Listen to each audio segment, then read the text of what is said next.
Starting off with the next day, effectively, you all are kind of in that other room. You can set watches. You can make a point to kind of keep eyes out, basically.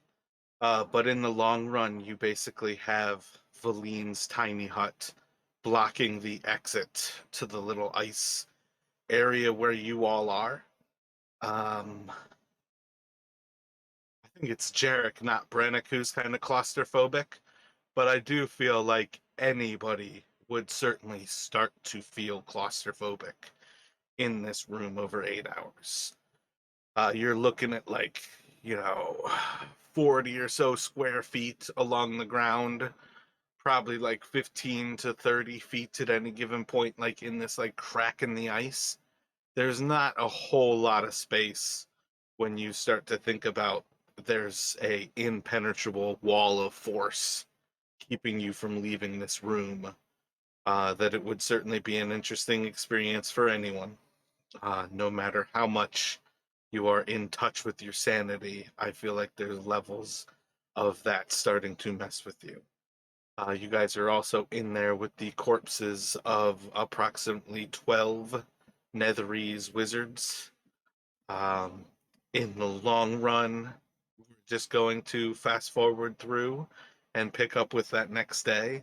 Everybody can take a long rest here. Uh, and then when you pick up with the next day, you kind of have that choice present to you all, how you would like to go about things. You've explored at least a little bit, both simply with the eye as well as um, on foot, but you all basically have the kind of level you're on is kind of the two rooms. Oh, I think I'm on a page you guys are not yet on. And are we still suffering from the effects of those shadow creatures' touch? Once you take a long rest, that'll be gone. So any of those strength deficits, you can delete those. Yeah, yeah, okay.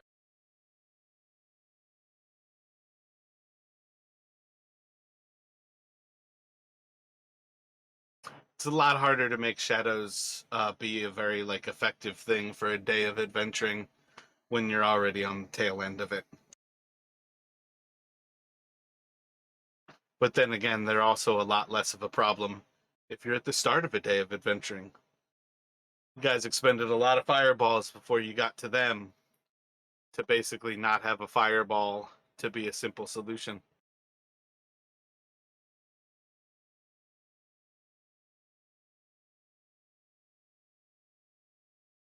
So I was kind of getting at the idea that the chamber you're in and the two chambers effectively east and west of where you all are kind of the same level of this overall area where you all currently are. The kind of almost kidney bean shape chamber that is southwest of you has, that might be a little bit too much revealed, but has effectively a little bit of a downward kind of ramping area to its southeast, as well as then the chamber to kind of the east of where you all are. I believe it goes upward to its north, and then you all have seen the downward chamber to the east, and then there's another downward chamber to the south. But you all can progress forward as you would like here.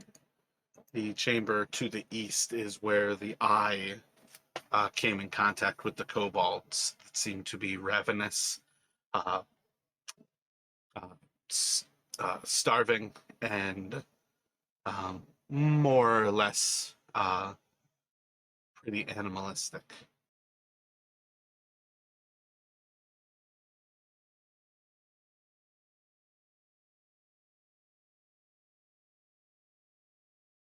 And so Brennick would suggest that we,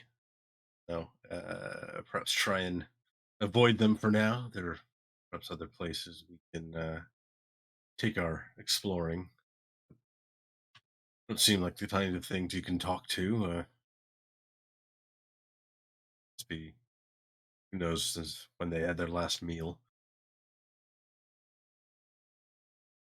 Alexis living around bigger kobold living around kobolds would feel like there was something really wrong with them with the skin being like that. And yeah, she would definitely opt to avoid them. She would want to try to give them some food, but all in all, she would not want to try to make friends because she would be too cautious of the condition that they're currently in. And she's seen some weird conditions in her own hometown where stuff like that, stuff something that made them go ravenous. So yeah, she's going to avoid them.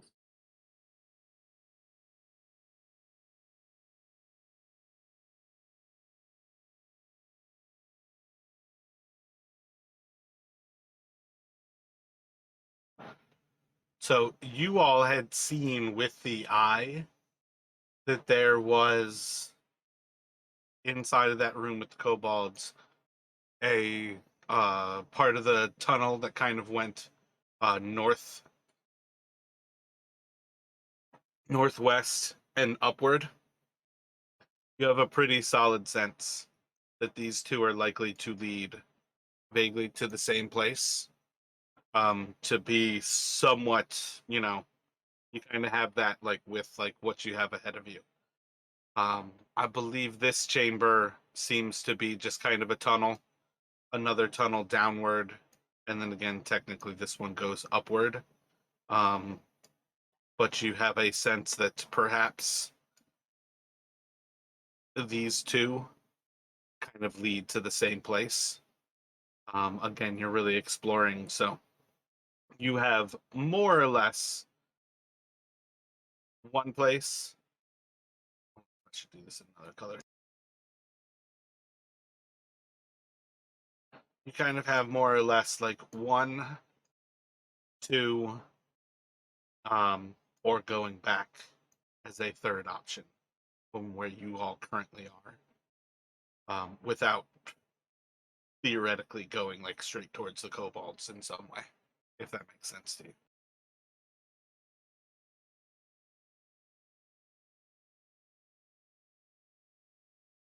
Yeah, I think Brannick will suggest perhaps we uh see where those that set of stairs to the kind of to the south of us, see where those might lead. Yeah. Going back towards that like misted, and again, that room will not be like a dark misted anymore. When you first came in there with the actual eye, you were seeing the like disembodied nature of these shadows. That killing off the shadows kind of removed that like clinging mist, so that room looks very much different now. But yeah, that's one of these stairs, or not really stairs. There's all still tunnels, but they almost have like some level of you can kind of walk up and down them. But you guys are realistically in the cleats, pythons. No, that's the wrong word. But you've got like the spikes in your shoes for walking on this ice to make it effectively a stairway.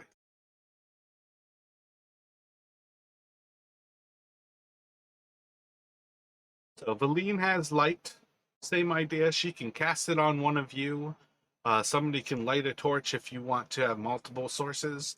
But in the long run, even looking in the darkness here, this place is effectively total darkness if there is not some sort of light in effect.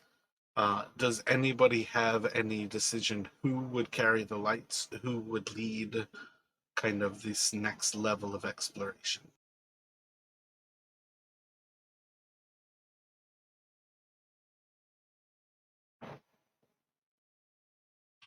Well, Alexis, Sit.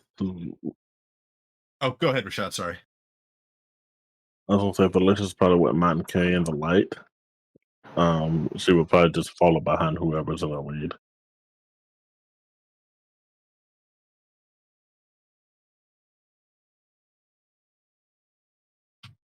Yeah, Brannick does not mind being kind of near the front. He's still, even though this place is clearly very dangerous, he's still,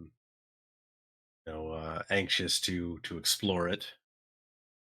He did use up his last torch the previous uh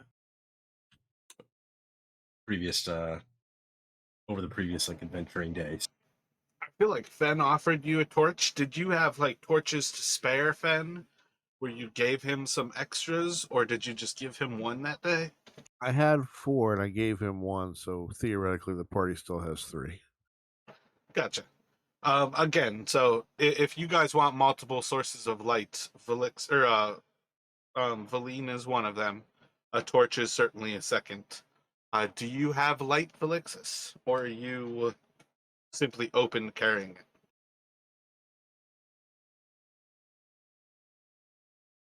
You said, do I have a light? If I'm just open to carrying it? Well, specifically, I was asking though the actual spell. Did you pick up light? Oh, no. I did not. I don't think. Gotcha. No. So who wants the lead here? What are you all thinking? Make a decision. Whoever We can leads, do I it, will follow Brannick. behind them. Yeah, Yeah. Brennick can lead.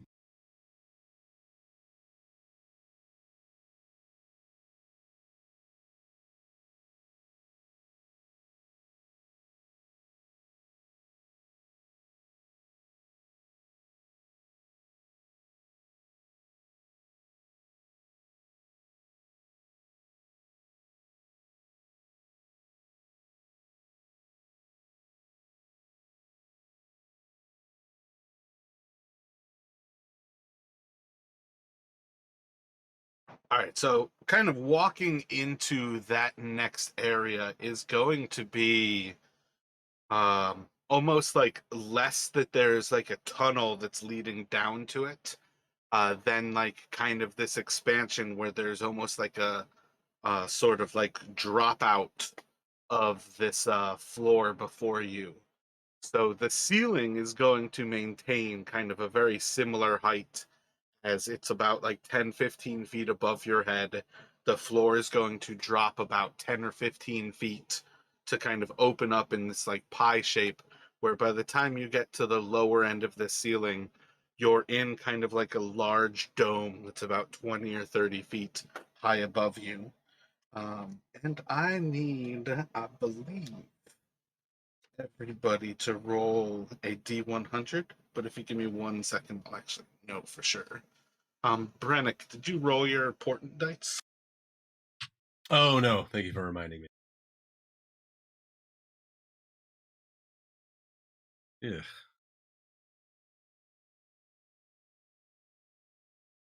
Completely useless. Well, the 4 I might be able to make use of that, but that 10, yes, yeah. Yeah, my bad. I definitely meant the 10. Can I have a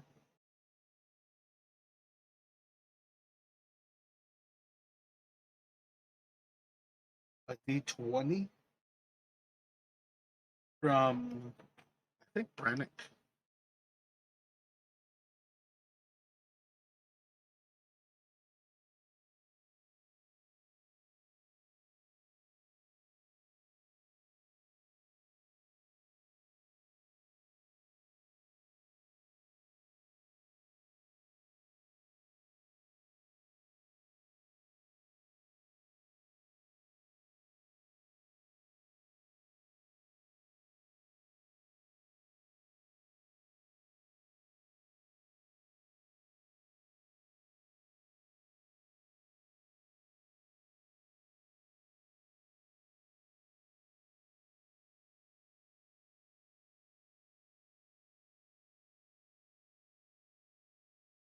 So as you kind of explore this domed area, you're going to come to see that there is a kind of level tunnel off to the east, and then I think this is another level tunnel off to the kind of southwest in this room.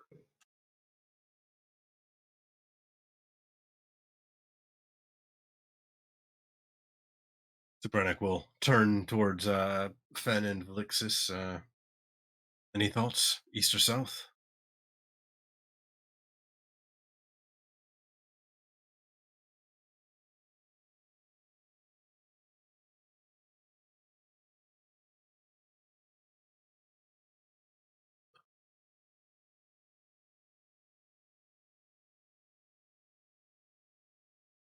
No preference. Seems the eastern corridor might lead closer to the kobolds. South it is then.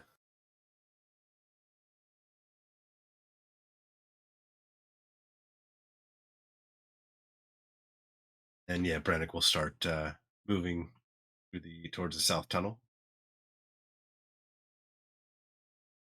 Alexis is going to follow you closer behind. So, Brennick, as you start to step forward into that southern area and kind of come out of the most narrow of these areas, you're going to see as this kind of hall of ice kind of opens up a little bit to your right, a little bit more to your left, probably about 10 or 15 feet to your right. And then it's kind of a wall that extends out for like 30 or so feet. And you've got this large arcing wall in front of you. Not like entirely smooth, but almost smooth off. And kind of continues for about 60 or so feet before you see it match up to this other wall to the farther to the left of you.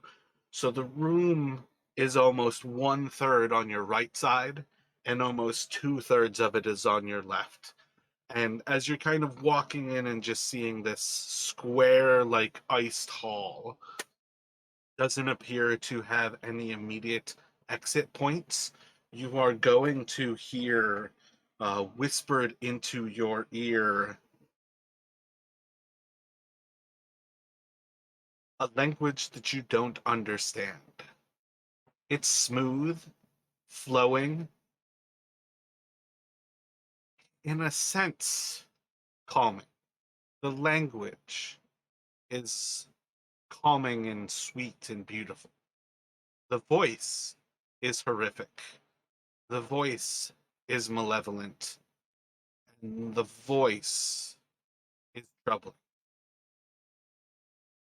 But it's like a screeching horror being spoken in a soothing language. Uh, and you're simply going to hear this creature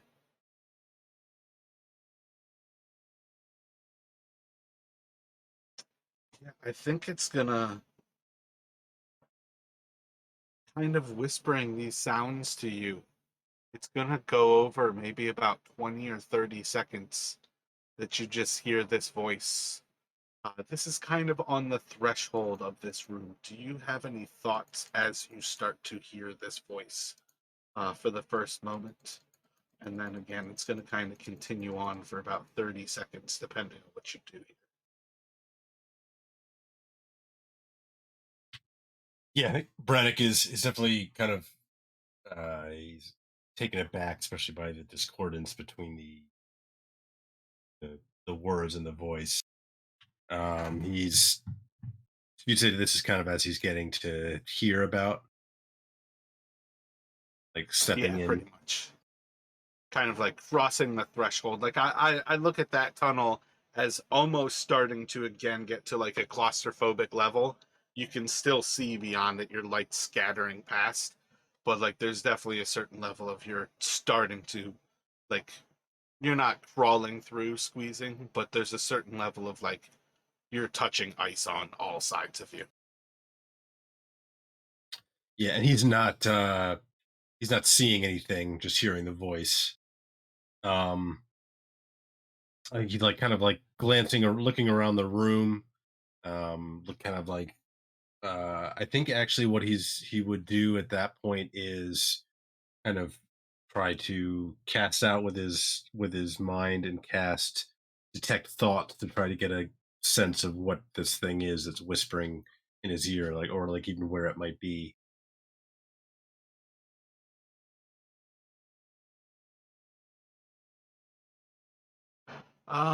Surface thought, I think you can certainly pick up. This is a creature warning you that to see its magnificence is to court death. Um, If your initial thought is to kind of pause in this moment and see if you can prod deeper, you are certainly welcome to do that. But on some level, what are the others thinking as Brennick's kind of walking forward? Whatever trepidation you all are moving with, it increases to a point where he's like walking across this threshold and is almost going to stop for a moment. Kind of shocked, maybe?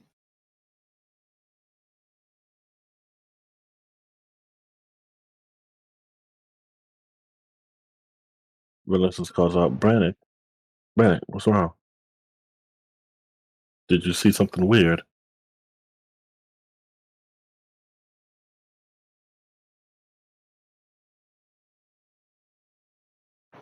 So, do you shift your kind of full attention into prodding through this creature's thoughts?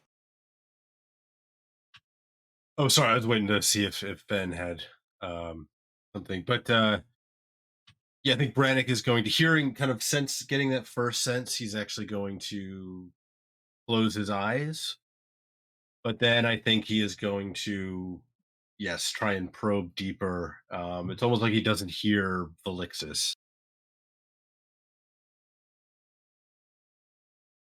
Like he's almost like kind of frozen. But yeah, his eyes are closed. They wouldn't see that because he's in front of them. But um, he wants to, yeah. So, I think they're kind of touching into this creature that's speaking to you. You'll start to understand a little bit more implicitly what it's kind of speaking to you. Maybe not the type of thing where you're translating it to understand what is being said, but almost like the ideas are coming across with this telepathic connection. And I think you'll see kind of the withering majesty of a wizard as they're kind of being almost consumed and rotting.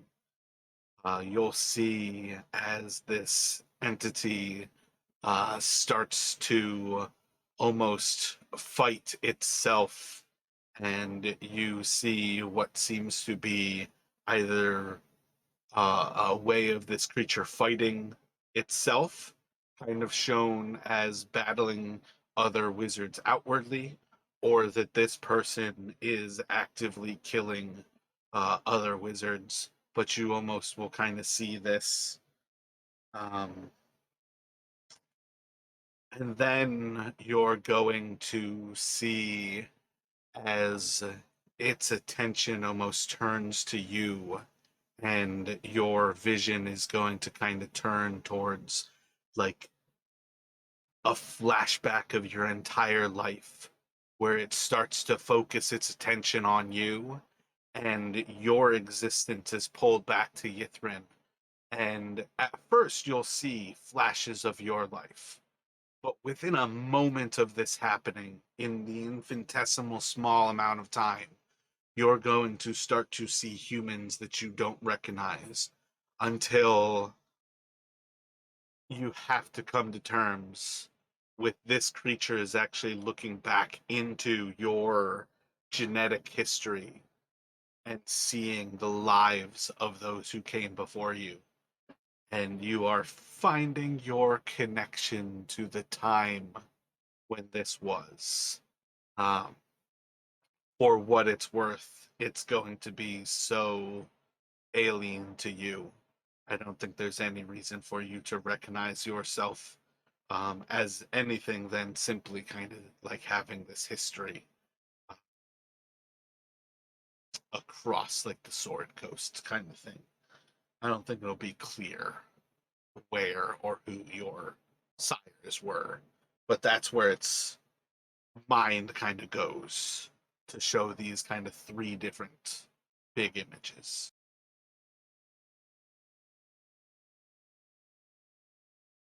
Yes, I feel like Brannick would almost kind of like almost seem to like stumble as like these kind of images are like assailing because he, I mean, he has some experience with, I mean, he sees visions, but he sees more of glimpses of the future. This is something else entirely and far vaster scale. It seems like. Um, I think, yeah, as these are kind of coming, he's going to they finally kind of open his eyes again, and he's going to just like call out like, "Who are you?" Um, do this thing like aloud in um.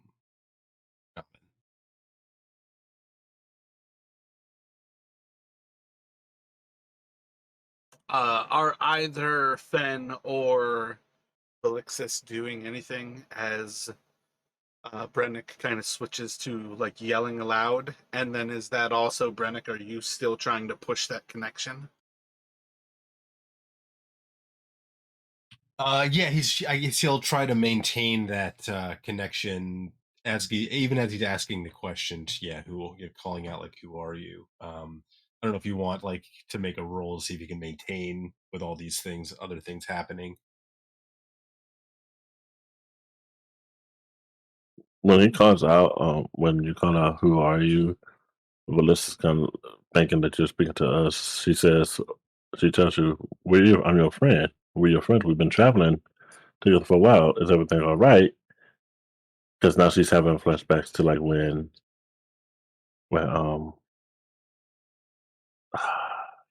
Valine. Valine. I was going to say Feline, but I knew it wasn't an F. But when Valine had a similar situation, she's kind of like, she's asking you, "Is everything all right? I'm your friend."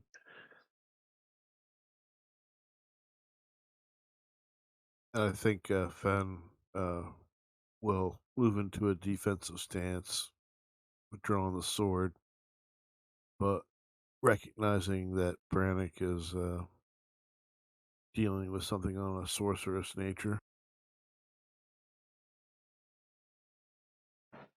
So when you call out this time and probe deeper, Brennick, you're going to see the face of this wizard kind of rising above his six kills.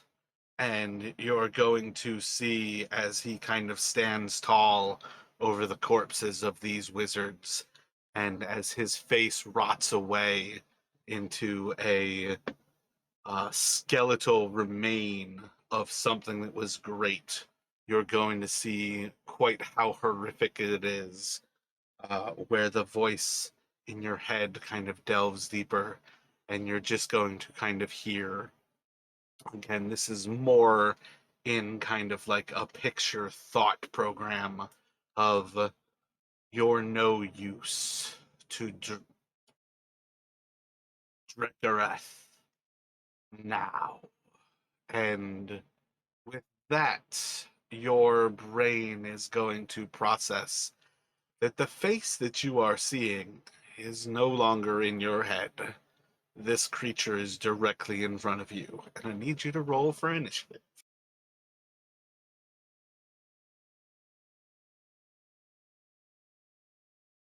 So here's what I'm a little confused. Just all of us, or Brannick, or just Brannick? Nope, you guys are behind him. You're still there. Okay, okay.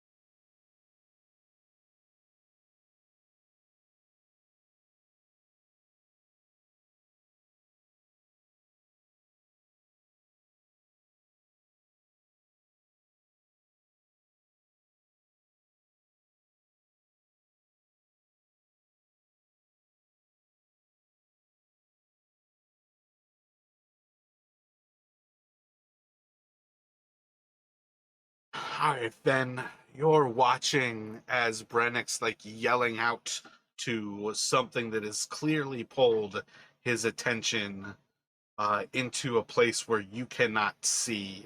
You are not experiencing whatever is happening here.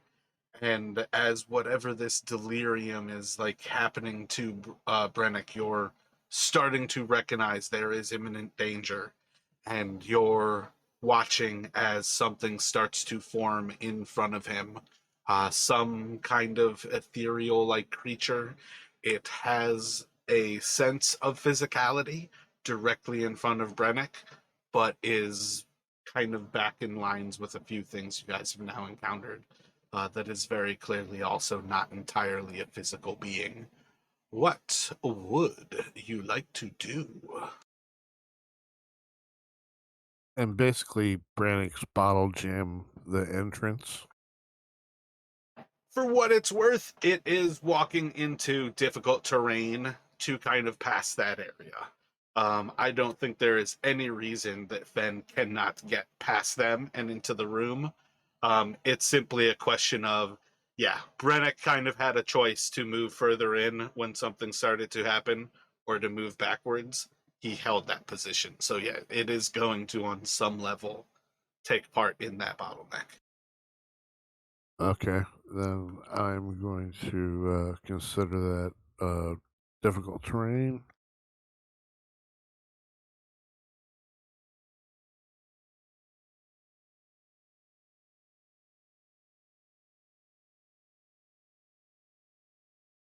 So I'm going to move through and then loop around Mr. Whatever it is.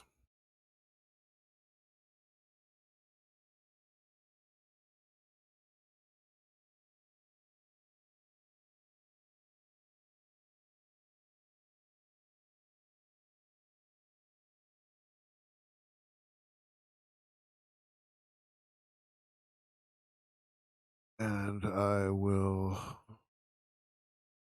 unleash the 3 attacks.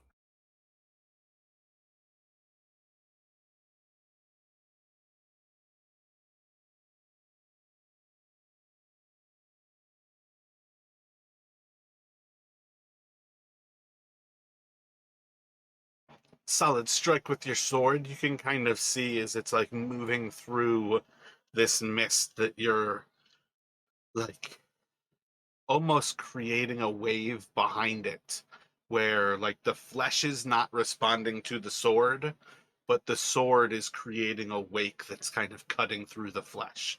And it's kind of a weird disconnect where you're almost seeing the damage follow your attack rather than like the cause and the effect happening at the same moment. Um, Open hand strikes.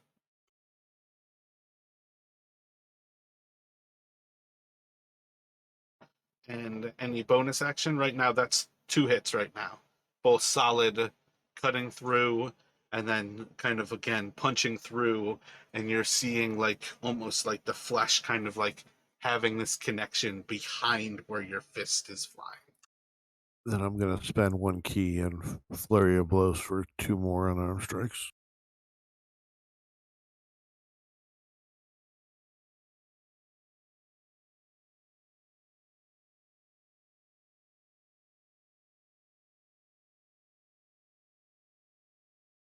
That'll activate Agile Parry and end a turn. So all of those attacks are finding purchase in this creature. Again, with this kind of like delayed happening as you're connecting with this creature almost in another plane. And 1, 2, 3, 4, just kind of connecting with this.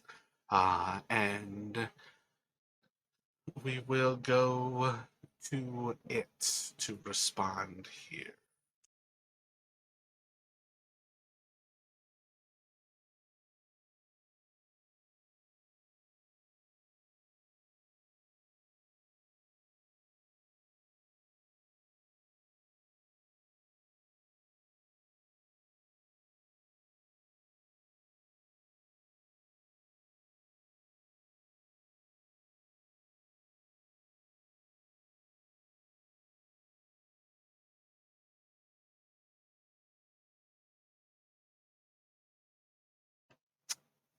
So I think it is still like lost on this idea and reaching out for Brennick.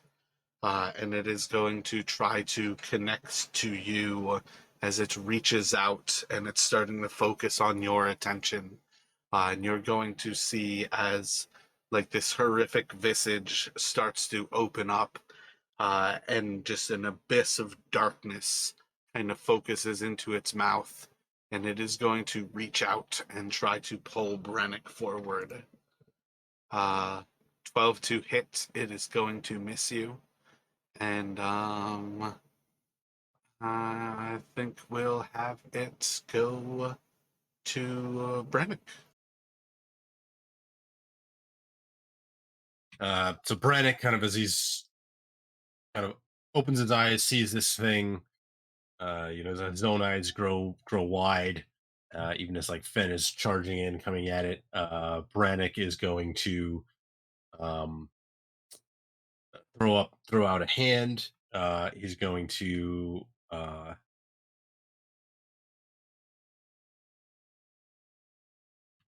think he's actually going to cast Misty Step to get kind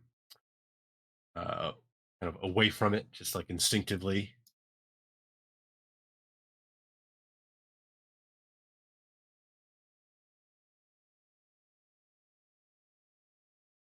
And then, kind of as he's reappearing in this kind of like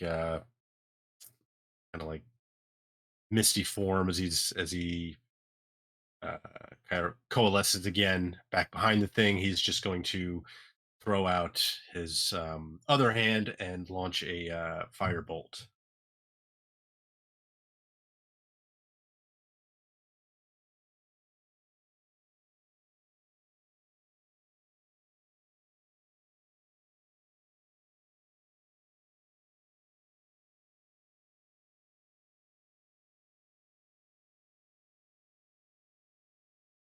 And he's like calling out, like as he's doing this, like, I'll not be another notch, because he's referring to the 6 kills.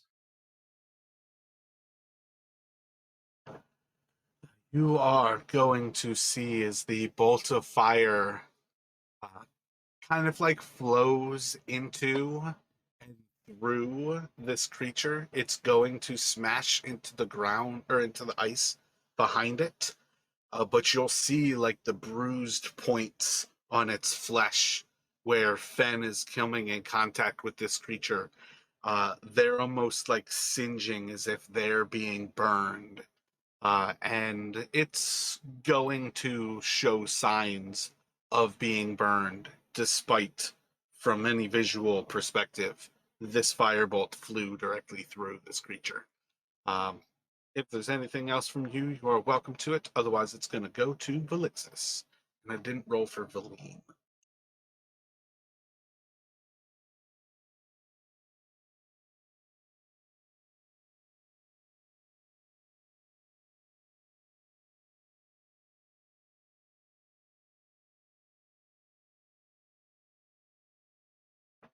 Do you have any thoughts what you are doing with Velixis, sir? Oh yeah, she's gonna kind of walk like halfway down the hall and then cast a magic missile at a second level at this creature.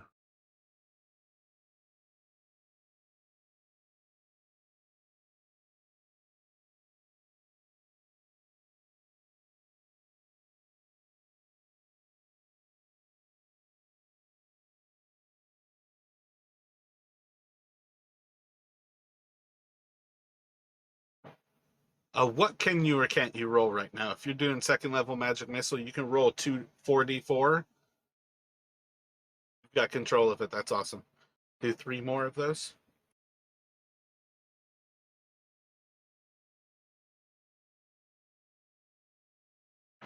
God, 2 1s.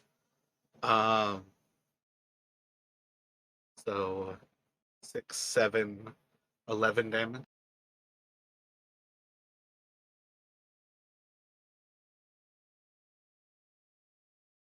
And that'll be it for her turn. I'm gonna start rolling the magic missile like that instead of doing another thing. I'm gonna just hit the little 40 whatever for it, 44. Yeah, So, magic missile is super simple. It's a D4. It's basically a D4 plus it's 3D4 for the level 1, and you just add 1 for each missile. It's one of the most simple spells there is. Like, to have to roll with the spell often is way more effort. What sort of thought do you all have for Valine in this moment of time? No area of effect. You don't want another blight?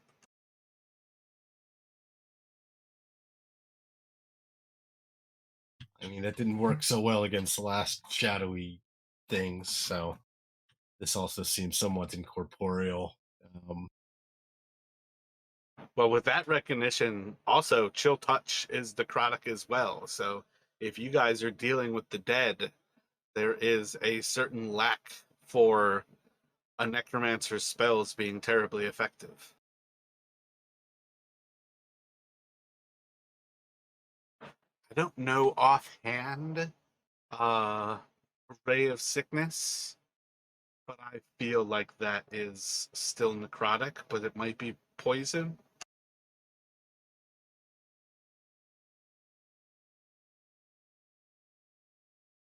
I mean, I feel like she's not going to want to get too close to it for now. If she has just like a range, something from range that she can try. Well, that's part of what I mean. Like, chill touch is her go-to cantrip, but chill touch. If you're talking about the fact that blight didn't seem effective against the dead, chill touch is necrotic as well. That's part of what I mean. From her perspective, if you're gonna bring up that, she knows like there's a certain lack of ability to affect things with her spells. Ray of sickness is poison.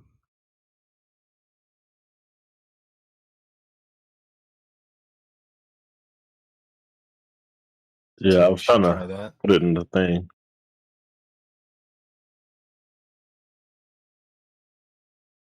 Gotcha. So yeah, she can run off a ray of sickness. Oh, excellent.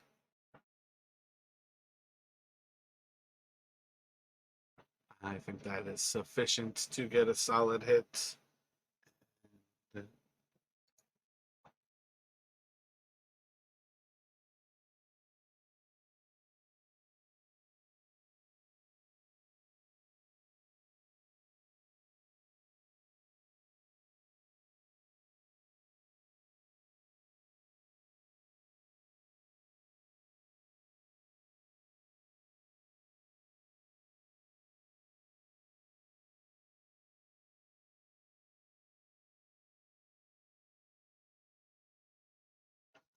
Gotcha. So you're just going to see as she forms.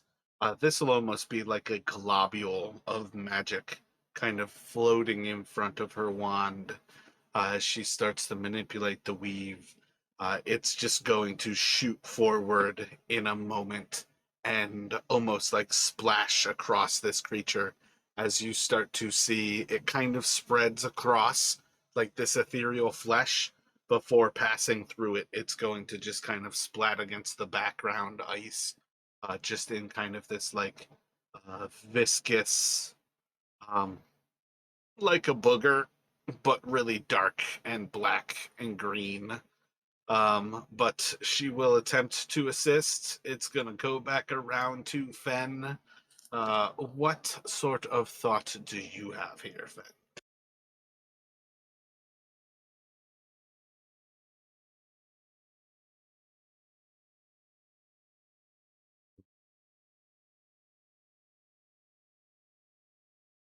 I don't know. Keep attacking.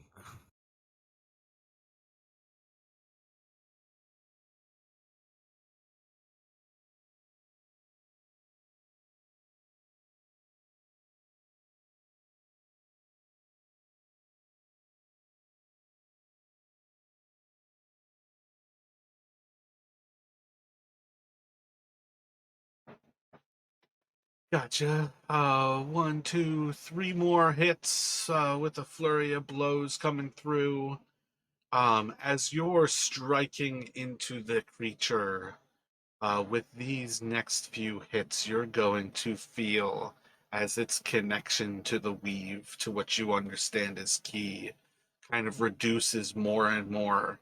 And by the time you reach out with your last hand, you're able to kind of pull onto this last cord, attaching it to this ethereal plane that it kind of exists on.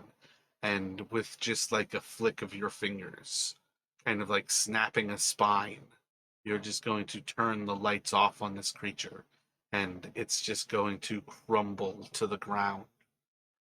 Uh,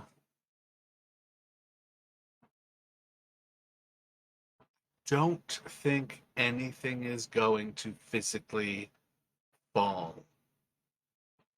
There's just going to be a moment where this creature kind of feels real in your hand, Fen, and then it's just nothingness. And kind of the voice inside of your head, Brennick's going to dissipate for the moment here, and there seems to be silence once more, at least in this area of the halls. What thoughts do you all have as this creature is dispatched? Huh? No body parts? So Brennick is going to head back up towards the others. He's going to kind of nod gratefully towards Fen. And then now that the voice is faded, he will take some more time to explain to like Felixis and Fen just what happened to him. So he'll go like explain about the how the kind of the voice came and saw these images. Doesn't go into a lot of detail because he's um,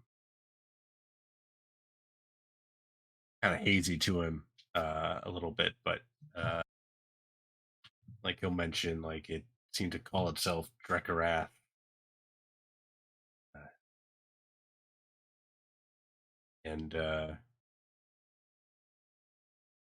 yeah, he's not sure what exactly it was. Seems maybe something like those other things we saw, just remnant of long dead thing.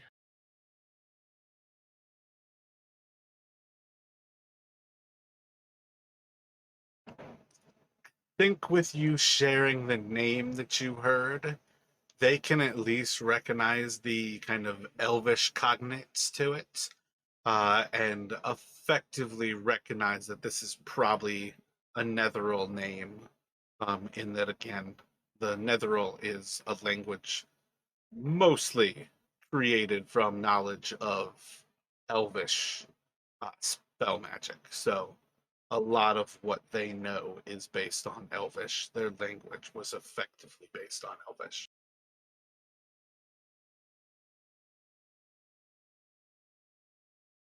And the other two know elvish. That was kind of my point there. Gotcha. Right. Yeah. Like I don't think he wouldn't be able to. Brannick wouldn't be able to like enunciate any of the words that it spoke other than its name. But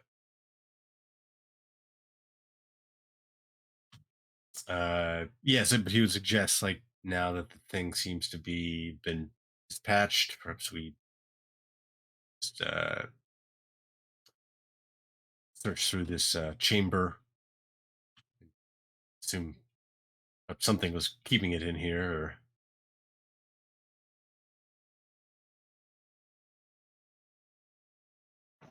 Roll a perception check for me, Brennick.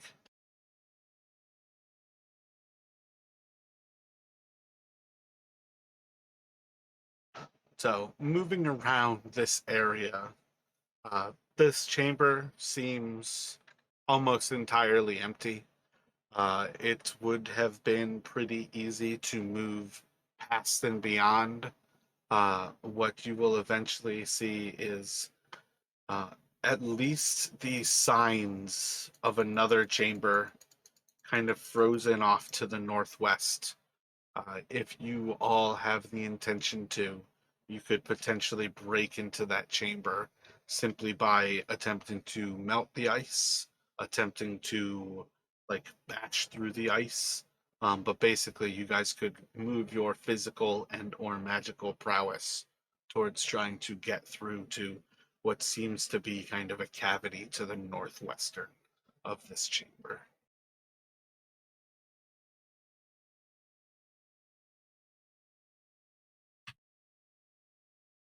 Brannick would definitely be interested in doing that. Same. Felix would suggest they find a way through.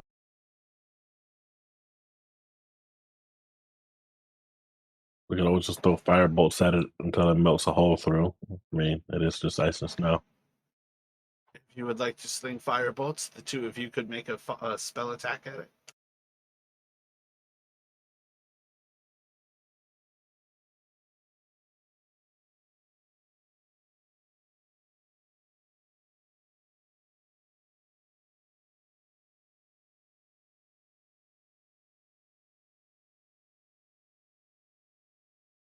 Roll the actual damage still, though. My point was, like, you can actually cast Firebolt at it.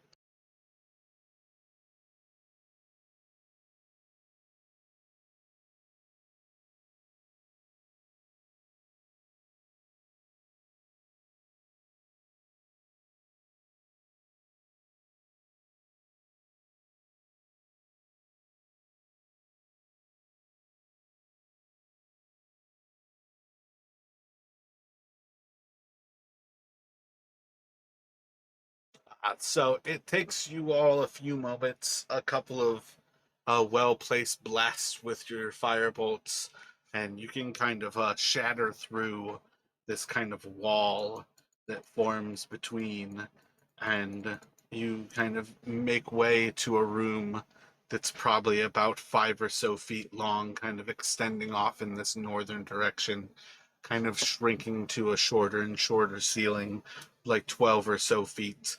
And as you kind of look around this area, you can spot that there is another cavity to the northwest of where you were.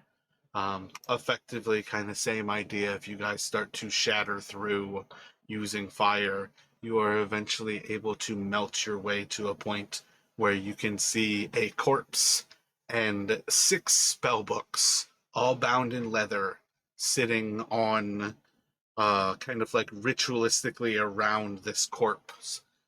It has these 6 spell books kind of set down around it, all to their kind of place, and it seems to be in the center of them, just kind of collapsed.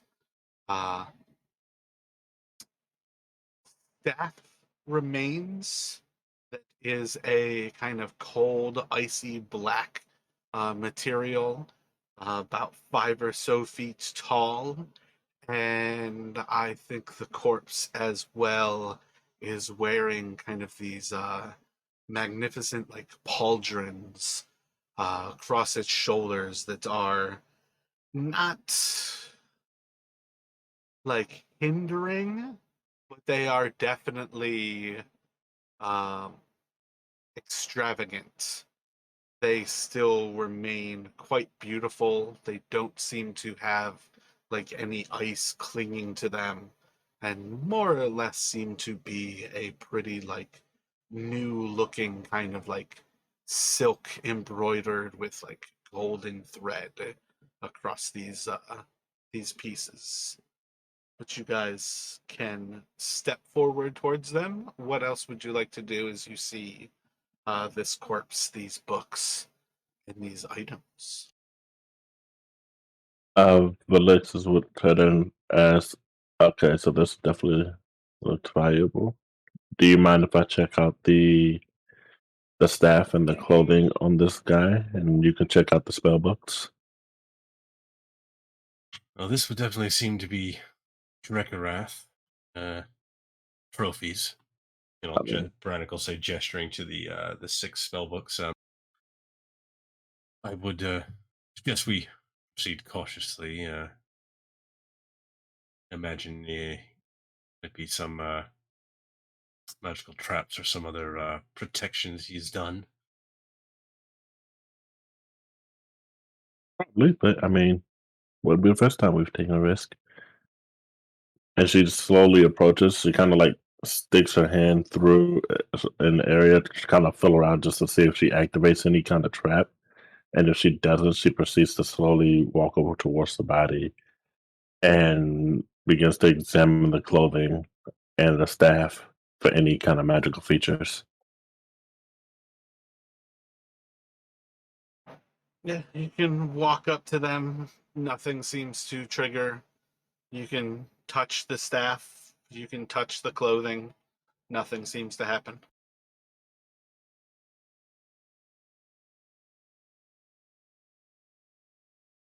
So seeing that will embolden Brennick somewhat, and he will kind of follow in.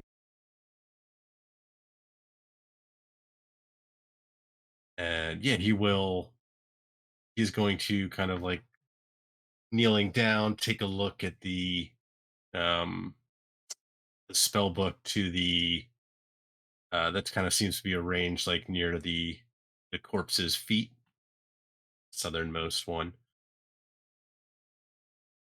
Gotcha. Just looking at it. Are you touching it? Going to pick it up? What are you thinking?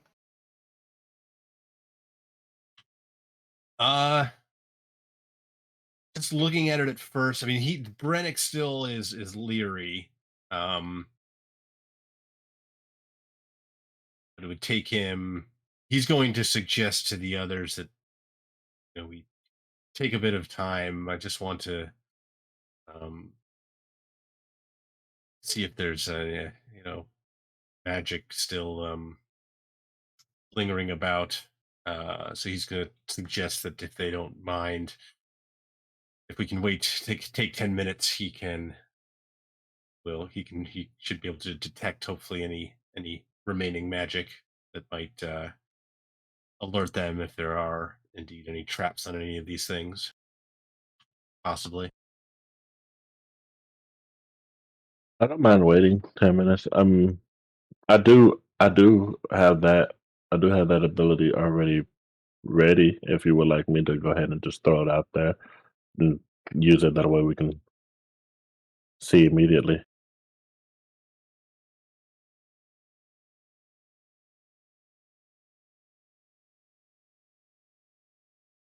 Uh, yeah, if Felix is willing, yeah, then rather than uh, being in here for 10 minutes, then yeah, Brennick will kind of thank him for or thank her for the offer.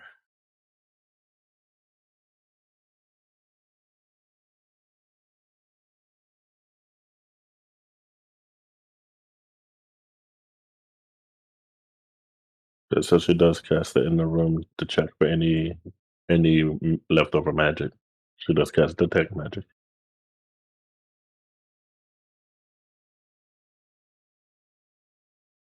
Also, it is not popping up when I click it. It is taking forever.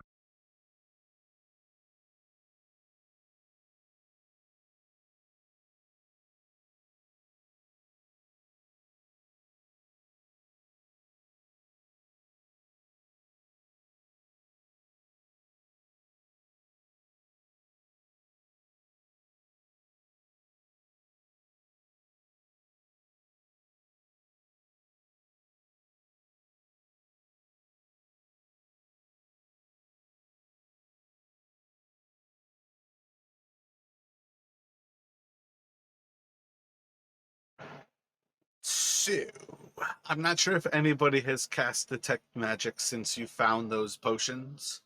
But the potions, I think I already told you, will have evocation magic. The armor, the clothing on that dead creature gives off abjuration magic, and the staff gives off enchantment magic.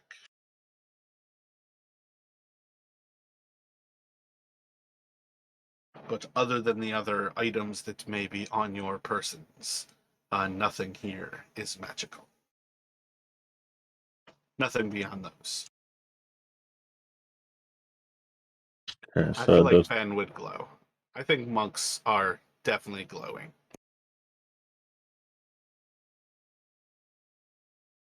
Oh, you know, Uh, when you're live to be 700 years old, you got to take care of the skin. Melissa says, okay, so aside from the two items and the beacon, our beacon friend over there, there's nothing else in here that has any magic in it.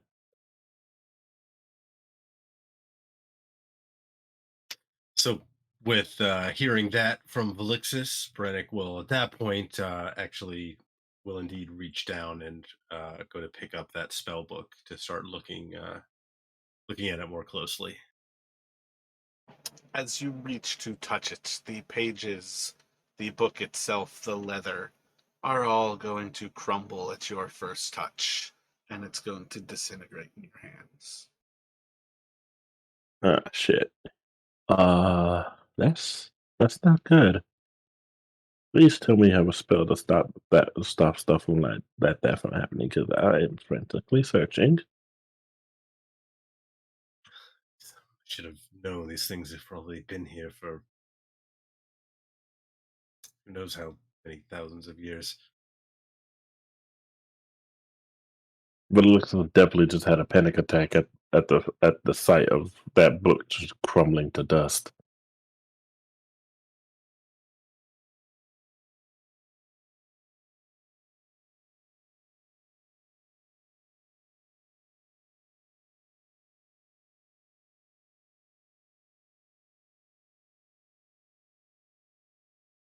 So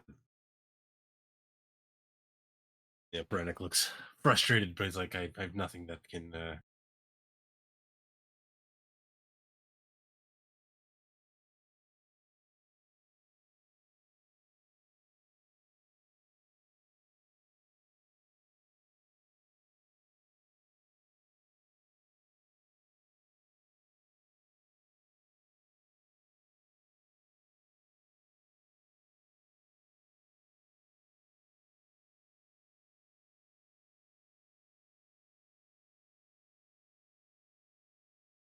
But he also figures these things here aren't doing anybody any good, so he's gonna try and move to the next one. He's gonna be kind of going in like a counterclockwise. Wait. I have a misunderstanding for this cantrip for mending. It says the spell can physically repair a magic item or construct, but the spell can't restore magic such as an object. Would that work?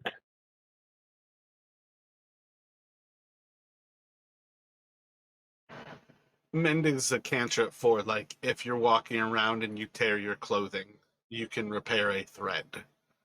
If you break a door, you can kind of repair like a splinter on it to kind of hide the fact that you broke into a place.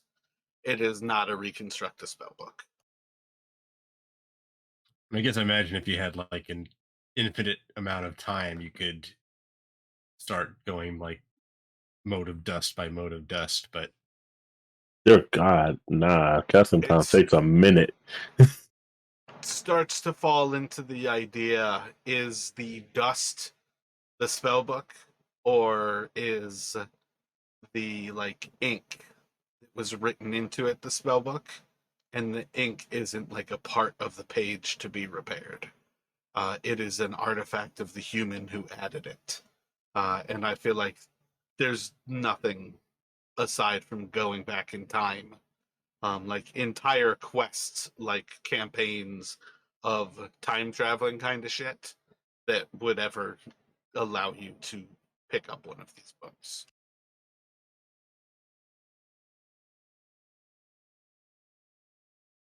Our village will turn to Brennick and ask, all right, well, we got these two items. Would you like which one would you like?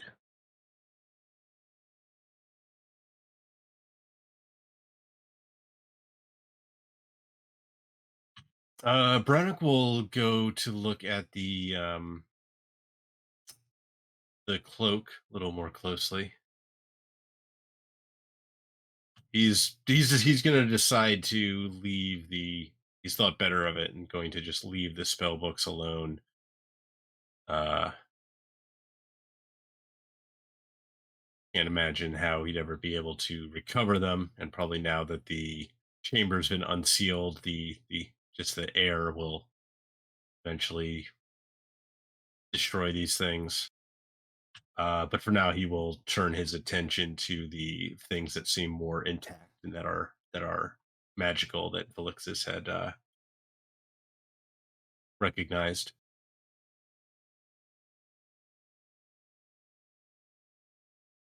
So he'll actually go to, I guess, kind of remove uh, the pauldrons.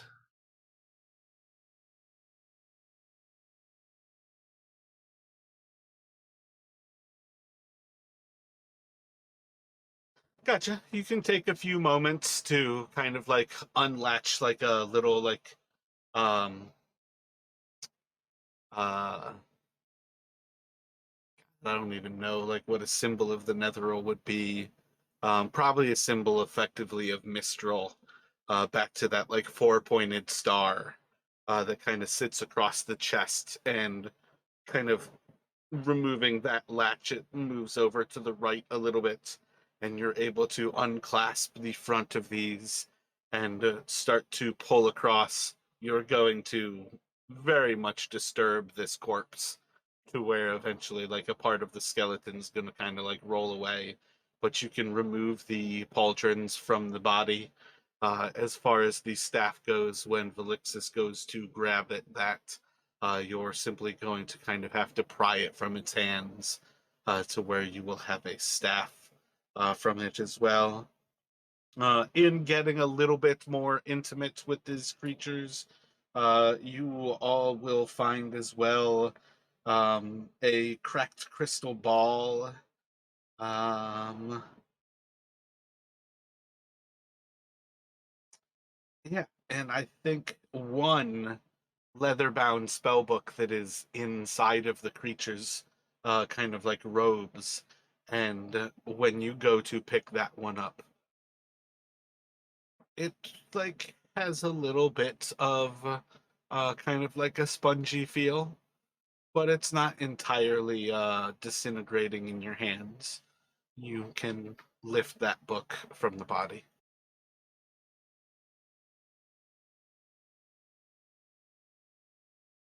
And because this is more cruelty than anything else, this book is entirely illegible. The writing does not remain inside. Just a reminder from Wizards of the Coast that they did everything they could to get rid of 13th and 11th level spells, and when Wizards could quite literally reshape the world inside of the game. Yeah, Like I'm pulling he gods down from the sky and everything. That shit. I read that story. I was like, oh my god, you motherfucker. Brannick will try and take the cracked crystal ball, though. Not sure if maybe he'd eventually be able to try and repair it, but he will take it.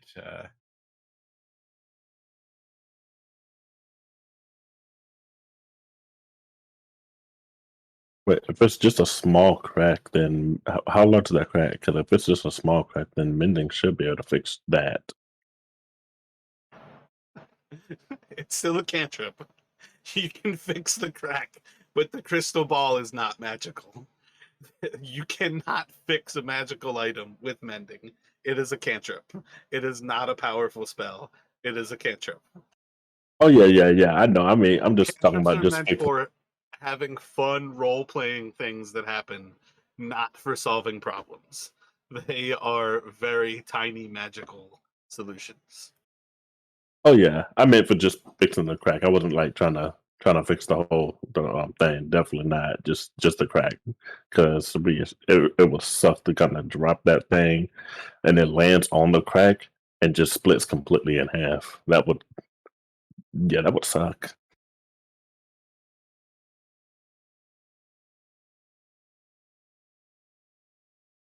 So, with these in hand, are you all prepared to move on? What sort of thoughts do you all have moving forward? Valix actually kind of reaches down and attempts to pick up the creature's skull.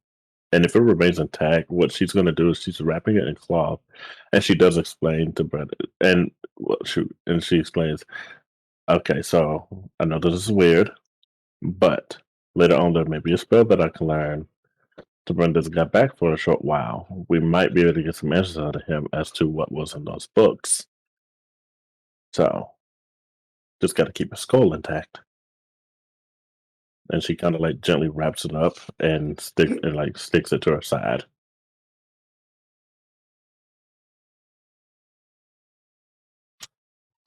Brennick will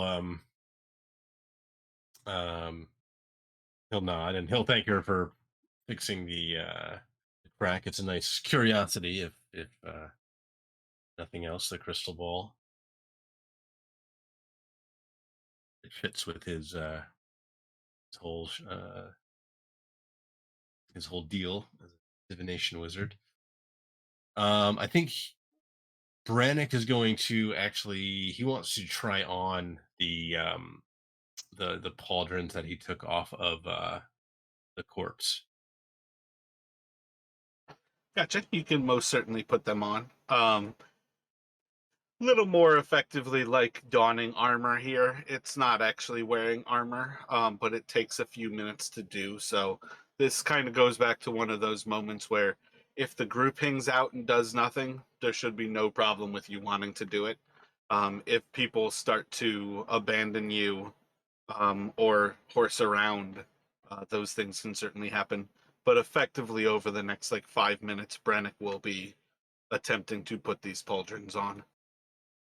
And you did say that the staff was a staff of education, I believe. I believe the staff was enchantment and the pauldrons are education. Abjuration.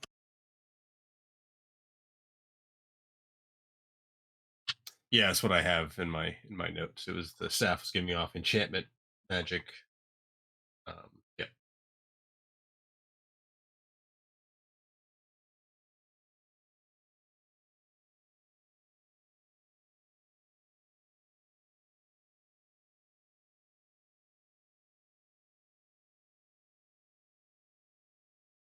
Any thoughts about how you all are moving forward here? Kind of returning back into the main chamber. Brannick's kind of like fussing with the thing. Like after he finally gets him on, he's still kind of like fussing with him, trying to get him to fit just a little bit better. Um,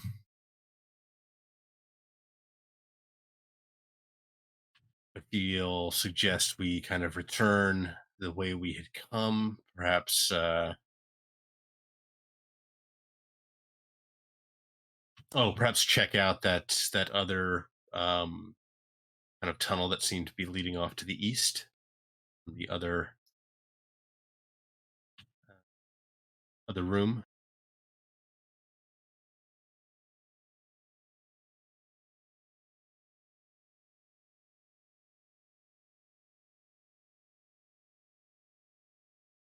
But he, won't be adamant about it. So if anyone has any other suggestions, he'll be open to those. Systematic exploration.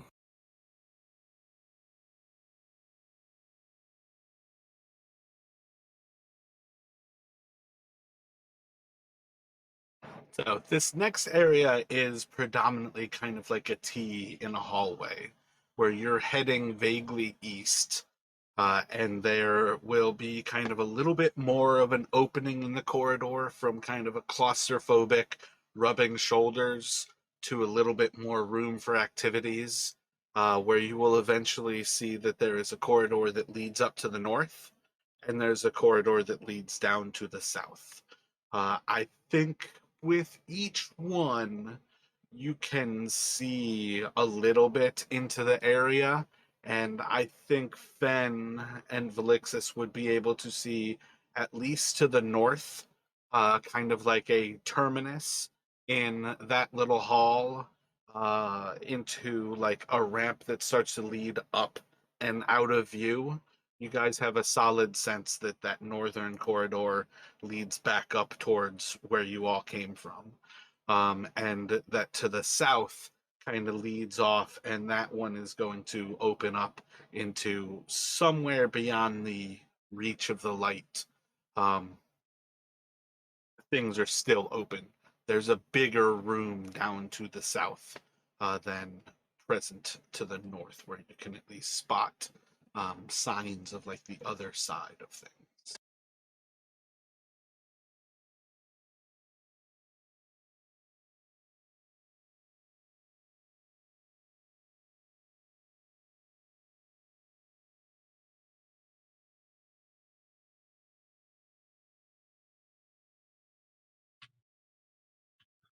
Brannick will suggest maybe we try south. I just want to walk up to the intersection and peek around and see what I can see. Knowing that Effectively, if you're going in there enough, you're getting close enough to be able to see that it's just kind of a small room. That one is almost like kind of a perfect dome of like a 20-foot ceiling, in a pretty similar way where there's like that ramp up to the north. The ceiling is almost the same height all the way up, so it's kind of like a closing down like pie. But more or less, that's just an empty room in that area there. Will you please roll a d12 for me?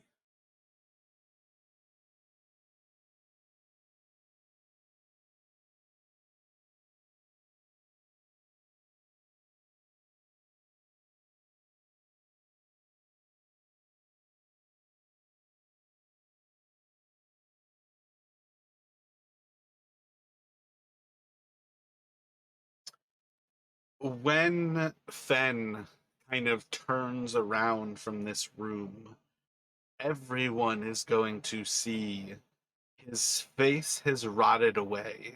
His skull is exposed, and there are like maggots and creatures crawling into and out of all of his orifices. There's like um, centipedes kind of coming into and out of his eyes and into his ears. It is a pretty horrific sight. And within a few moments, like kind of like shaking your eyes or shaking your head, you see Fen again, and everything's fine.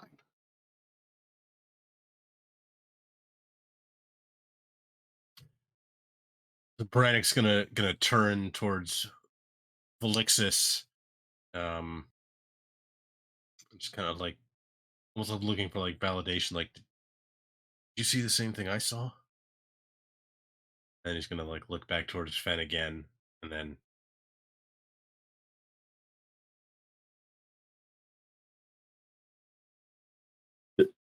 Did someone slip something into our drink when we weren't looking? What the? She just kind of rubs her eyes again. It's like, nope. And she just kind of walks away in the opposite direction, opposite of that room.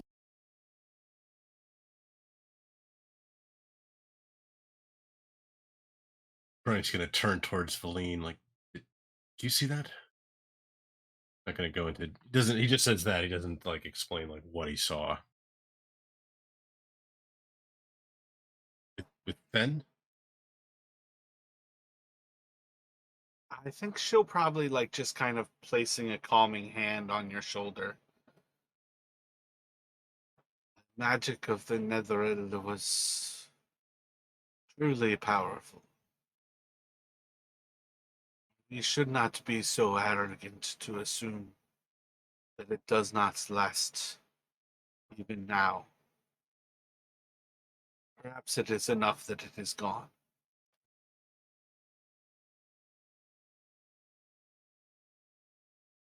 So Brannick will kind of shake his head, like take a give a breath, kind of glance back at Fen again, just to like okay, he looks normal again now. Then shake his head again, and then yeah, like let's keep going. I start moving towards the south again. So, as you peel away from them, Velixis, are you leaving them behind to walk into that room where it's just kind of opening up? And it is a much larger room than the light had previously revealed. Oh yeah, she did. She did walk off into that room. Let me have a dexterity saving throw from you.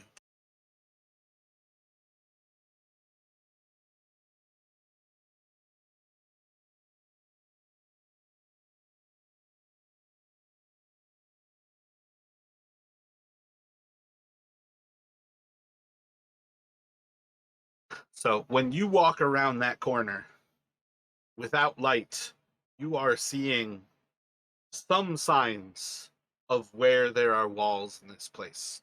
And you can walk forward, and you do. And within moments of Brennick kind of walking around this corner, the way the light from um, Baleem's spell is shedding across this room, what you see as just more ice is another one of these tunnels that just drop off into an abyss of darkness below you. And within moments of him turning this corner, you are able to basically stop yourself walking forward and down into a pit that you have no idea how deep it is. So I think, if I recall, Velixis actually has the light this time. Gotcha. So Yeah, I she would still have have actually in been mind, leaving Brennan. us. I think she'd actually be leaving us in. So we'd be in darkness now as she kind of turns that corner, or close to, or dim light at least.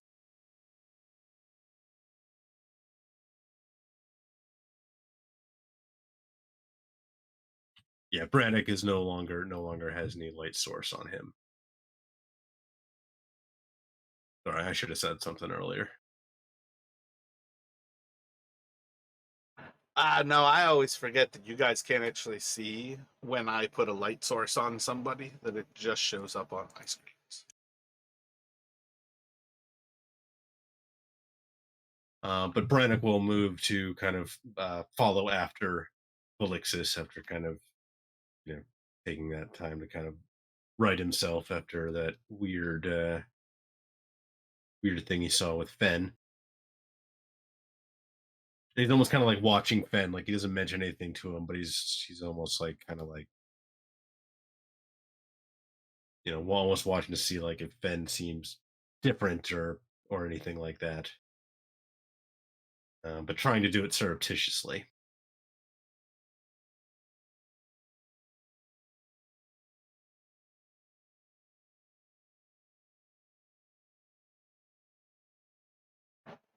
Let me actually have a D12 from Velixis on this one.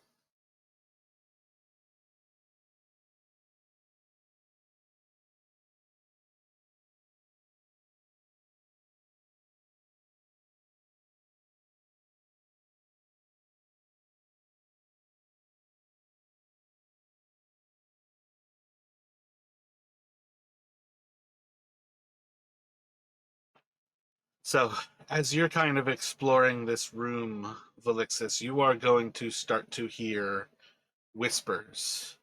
And while you can't make out what is being said, eventually it is going to start to connect in your brain that you're hearing your name inside of these whispers.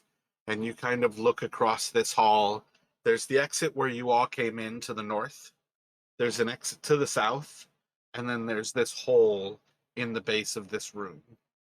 Looking around at the other areas, they all seem to come to a pretty quick end within like 5 or 10 feet of like kind of these offshoots just coming to a termination point. But you basically have whispers coming from somewhere. It's probably not your friends from behind. It might be from down in that pit. It might be from down in the south. But it's almost like if you look in one direction, it's behind you, and then you look behind you, and it's back to the other direction. And it's just entirely uncertain where these whispers, let alone why they include your name. I don't know who you are, but you better show yourself before I start lighting this place on fire. I will burn every inch of it. Better show yourself. She says this is just kind of like frantically turning in every which way and direction.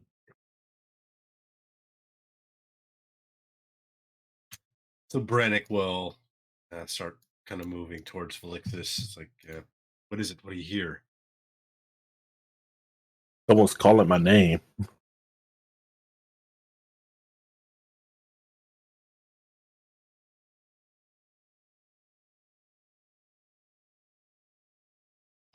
You don't hear anything, Brennick. There's no whispers. There's no sound of Felixus's name.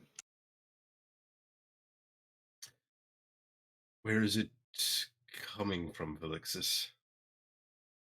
At one point behind me, then across from me, and it's like when I turn towards it, it's coming from a different direction.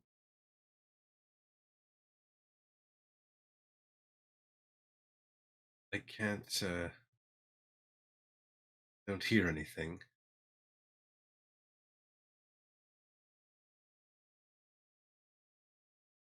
Can you make out what it's saying, other than your name?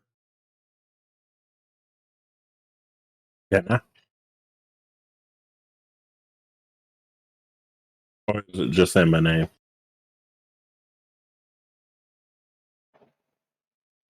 I gave you all the information you have. You're hearing whispers. You can't tell where they're from. You vaguely think you're hearing your name. Nope, just my name, vaguely. I'm not sure if there's anything else. Yeah, no, it's just my name.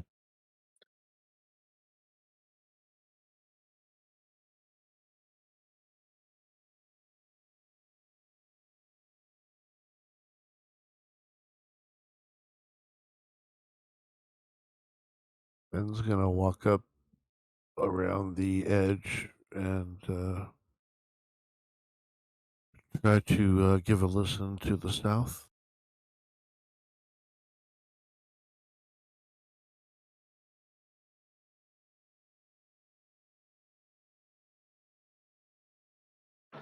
Roll a perception check.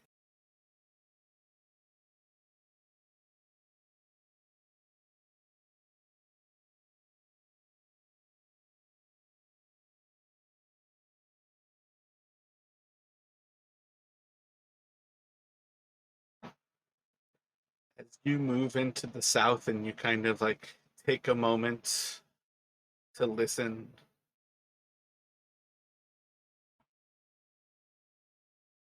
you feel like you hear that kind of same cackle of laughter that you heard when you all walked into this place at first.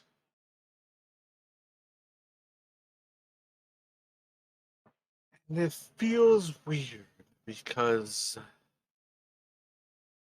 you're almost positive you're not hearing it from that hall.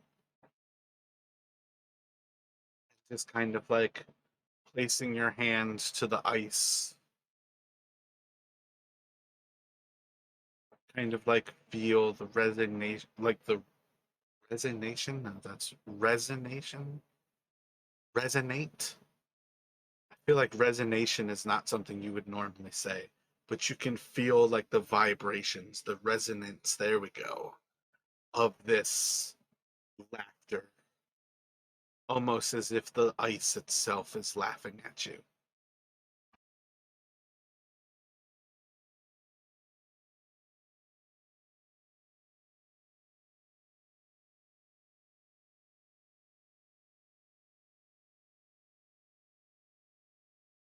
So Fen will join the rest of the party and relay that information. Doesn't seem like it's coming from the corridor to the south, but emanating from everywhere. Could it be echoing up from below? And Brennick will kind of nod towards the pit. Alexis looks towards the pit and just kind of stares at it. It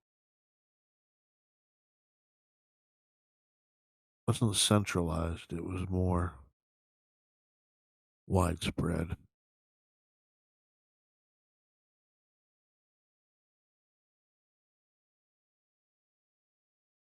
Like little desire to run into yet more of those things. We move cautiously. Perhaps we should try and check out, just to make sure there's nothing waiting for us south.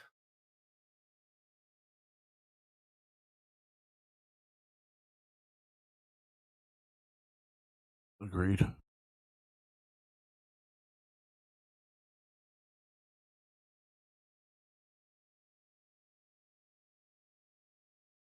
So as you all start to move into this tunnel to the south, you can kind of follow it as it zigzags, and you're going to start to notice a little bit more that the incline is getting steeper and steeper, and the further you go, the deeper you're going.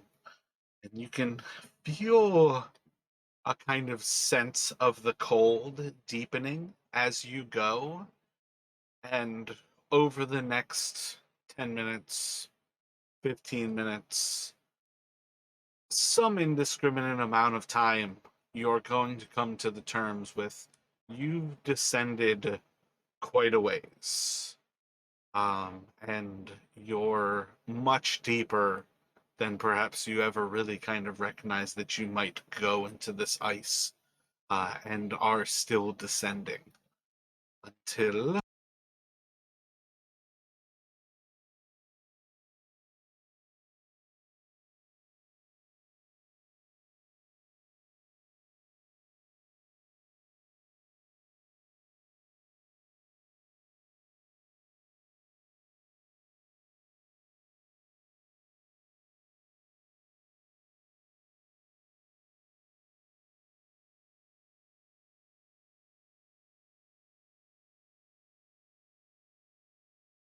in kind of like an eerie sense of relief, you're eventually going to come to a point where this little corridor is going to start to expand.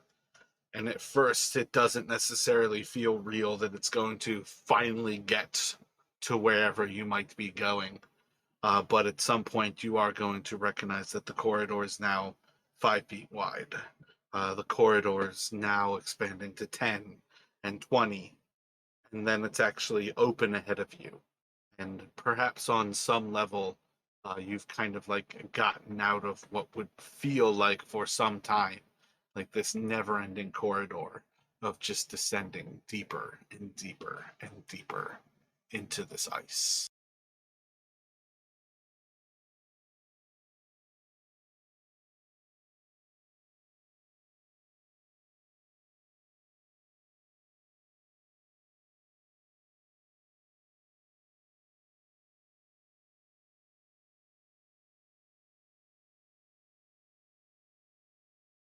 And as we kind of emerge out from here, were we, or I guess was Fen or Valixis hearing like the cackling still as we were moving down? Valixis probably is no longer hearing the whispers. The cackling is really only something Fen would hear while actively trying to listen. And again, that's far more a sensation that he is picking up from the ice itself. Gotcha. It's like a refrigerator hum that you only hear when you listen for it. Yeah. Yeah, yeah. As far as like passively listening goes, this place is pretty much passively silent. And that's definitely an aspect of where everything still feels dead to you. Gotcha.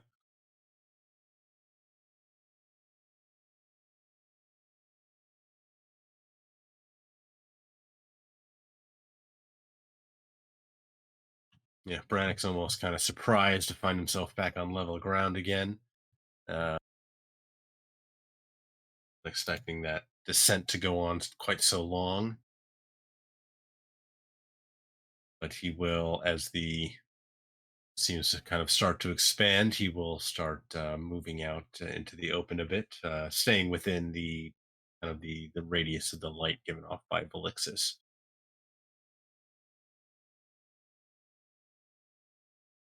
So, as you're kind of walking through this room, you're going to kind of see some ice to the north of you, ice to the south, and eventually kind of see that this room kind of extends out in this forward direction and starts to wrap down to the right, and you start to see it kind of fall off to the south of you. And while you're kind of like exploring to this point in almost like a corner like moment, You're just going to, with a trick of your eye, kind of feeling, wonder, did you just see something move? And as you kind of look back, there's just this large wall of ice in front of you. And just taking a moment to kind of look over it for like where this sensation came from. And as the lights kind of scattering across it, you see these blues and whites of this like opaque and clear ice and some of the imperfections in the water. And then there's just like a dark kind of wisp, and it's gone. And it was massive. It was a huge chunk of this like 40-foot wall is just kind of getting covered by this darkness. And then you see as the darkness kind of like is pulled away, narrows, and is gone. And it's just a snap of your perception when you see this. But it doesn't take long to kind of look at this to sense that there's something in the ice. Yeah, and Brannick will, turning back to Felixis and Fen, and eyes kind of widening. That's kind of like, that's exactly what I was like. Something in the ice. Huge.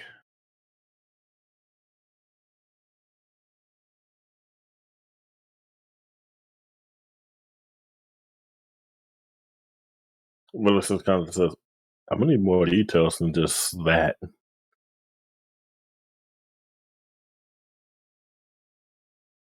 They saw, but it looked like but a shadow.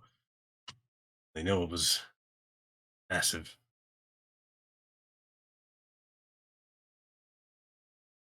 Was able to get.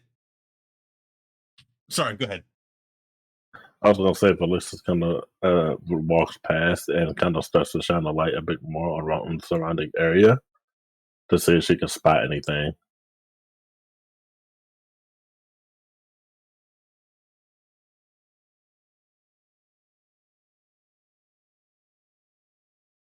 Roll a perception check for me, Felixis.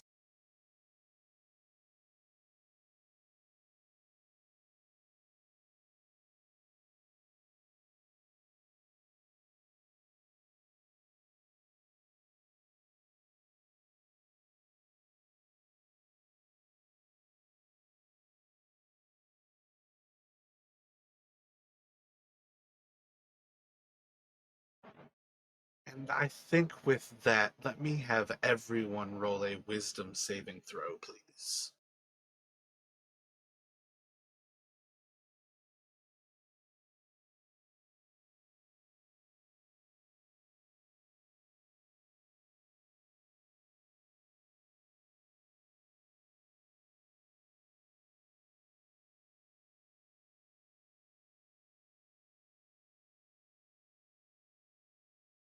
Alrighty. And let's take a break right here.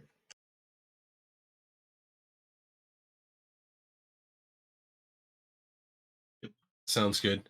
Just before I forget, the question I was going to ask was Brannick able to get any sense of how quickly the thing was moving behind the ice, or was he didn't get enough of a look at it? It was moving fast. It's definitely like flashes of your eye where you don't know what you are seeing or if you're seeing anything. Even after you see it a little more clearly, it's still the type of thing that you're almost trying to tell yourself that you don't see anything. Gotcha. Okay, just want to make sure I got that question out before I forgot it after we get back from break. But thanks. So Justin cannot currently hear me, guys. When the two of you come back, or if you guys have a moment now, there is more happening to you two than you expect. Do you guys have a second before we step away?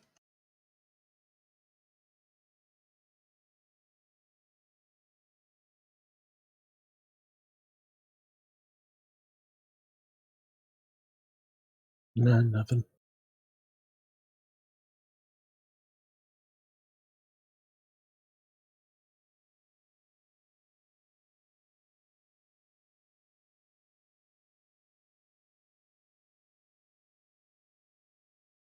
Oh, my bad. I muted you guys, so you can't. I'm back. Did you?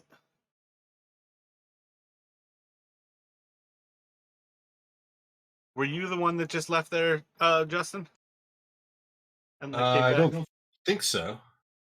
All right, my bad. I had Don and you deafen there for a second. The two of you actually passed your tests. Okay. The wisdom saves, you mean? Yeah. I didn't actually see who popped out and back into chat, but I did want to like kind of clarify if you were having a sound issue, it was because I had you deafened. Okay, no, I just got back, so yeah.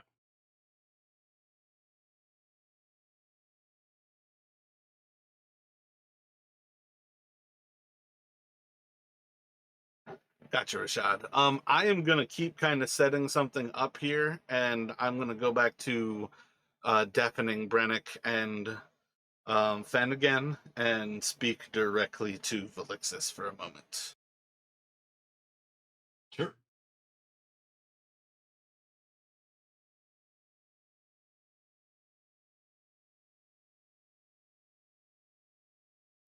Slightly different map than what I had you on, but it's an explosion of that room to put you guys into this one. Rashad, you did not miss it. I did not take you away for like a silent kind of briefing. As far as things go, I think there's more to be gained by not actually describing anything here than to actually go further into a description. But effectively, this is still kind of that moment where you all are kind of exploring a little bit deeper to what is happening in this ice, kind of just beyond view, and somehow, like, beyond this ice, this kind of unimaginable, like, sized thing is moving with kind of the flash of speed that you don't quite recognize whether you're seeing something or if this is the tricks of your eyes in this darkness. And we've got basically at this point here where Velixis is kind of moving up a little bit closer to explore the ice closer. And that's kind of where we left off to take the break. But in those kind of moments, do you all have any thoughts in this kind of particular instance, what you would like to do moving forward?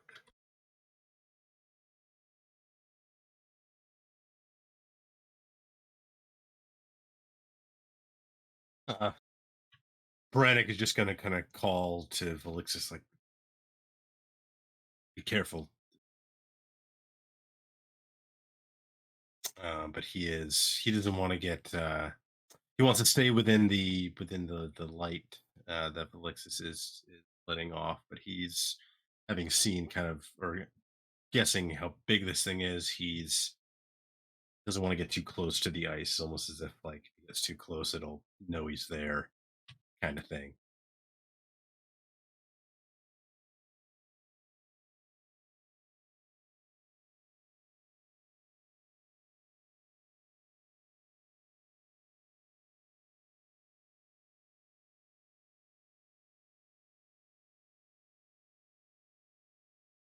I think too, Fen might move out about 15 feet from the rest of the party just to avoid fireball formation. Gotcha. Where are you looking to move there? Are you just going kind of off to the east, off to the west?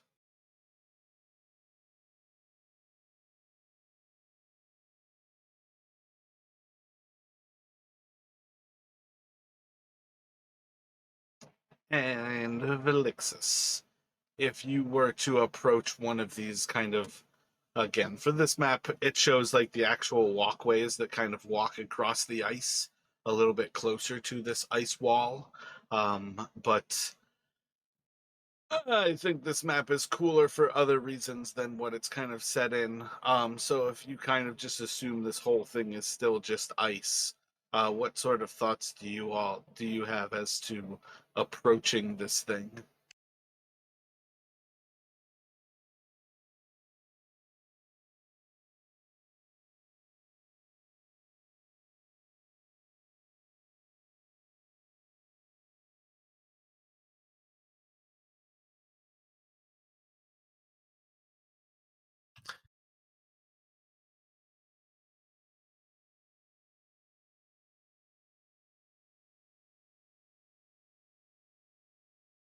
So I guess so. These walkways to the north, are they, or is it pretty much just kind of like they're just like the solid floor, and then that's the wall up there? Yeah. I would say it's better to just consider this all like pretty solid, the same level of ice. Gotcha. And then, yeah, like I kind of have it revealed up to this just massive wall that's probably like about like 80 or so feet long and probably about 40 or so feet tall.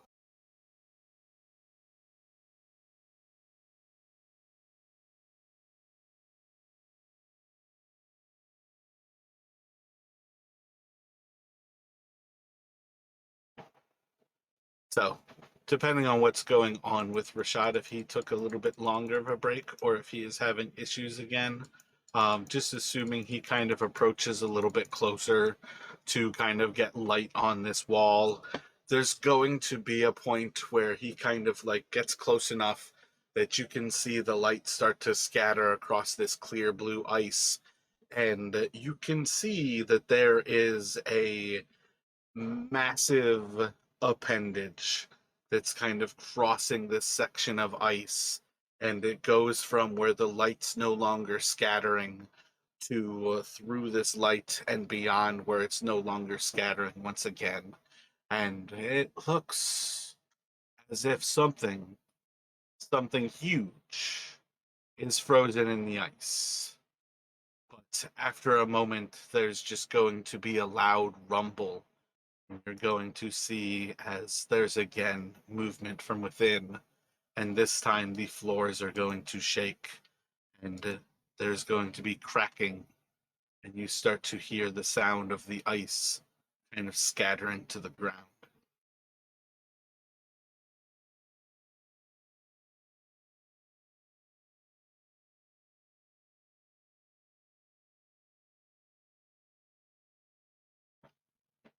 And as Vilixis casts a little bit more light on this wall, and as you see a little bit more of what you're looking for or what you're already seeing, you start to see these massive tentacles that are just formed behind the ice. And now there's an incredibly large crack in the ice, right where one of these seems to be kind of like moving up against it. And you can see that there's spikes that are almost piercing through the ice. Like, at this point, Brannick is going to be like shouting, like, back, back. And he's going to start moving um, back towards in the direction of Fen.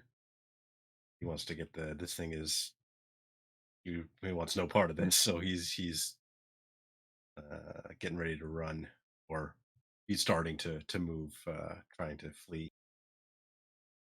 Whatever you did last time, Rashad, you probably have to do the exact same thing again. If you are speaking, none of us have heard, and it is not showing up on Discord that you're pressing the push to talk.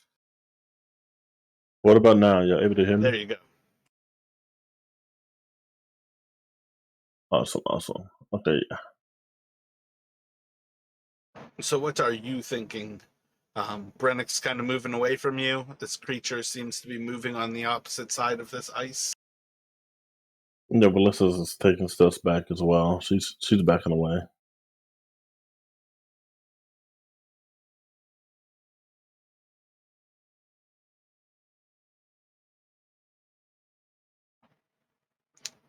So are you all falling back and continuing to fall back and go up and out the same way you came in? That's Brannick's idea. Yeah, he's making for the same place we came down, and just he wants to start moving back up that long descending tunnel.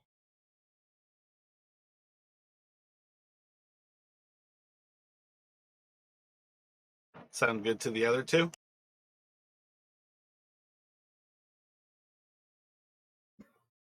Oh, that If sounds all we're right. out, we're out.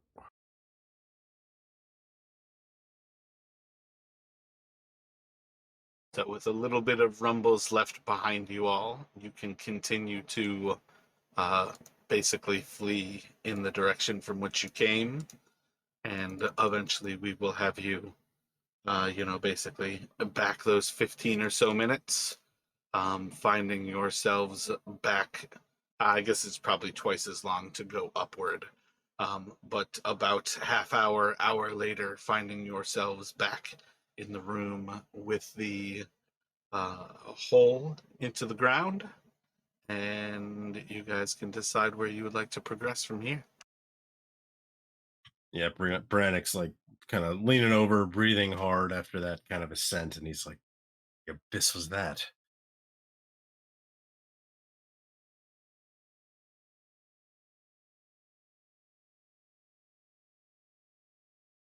I don't know, and I don't want to find out. Do you think that hole may lead down there or to a different section?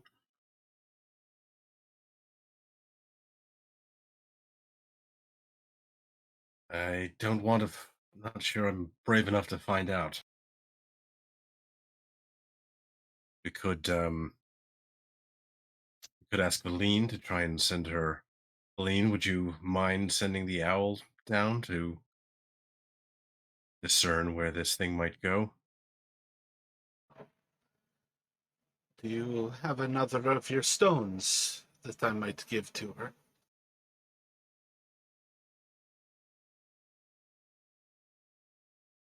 But assuming you give her one of those little stones you picked up from before, she'll cast light on that, basically putting you all in what will soon be darkness.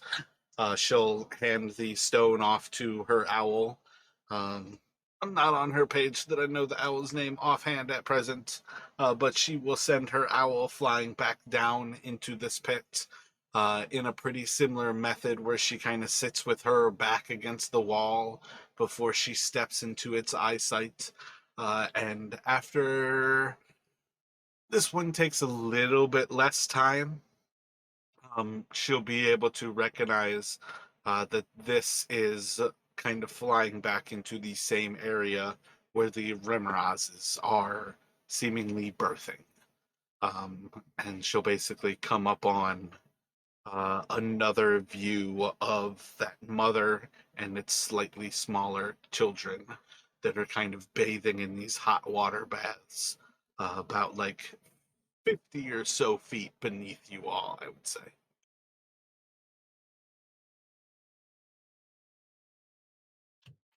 Perhaps it's those things making these tunnels. Second one we've seen that leads to them. Thank you, Valine.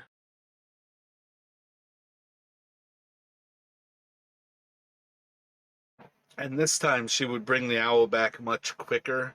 Um, Basically to say that this one kind of goes like right to where one of the babies is. There's very little that you can do um, that is not just getting right into that Remoraz's face.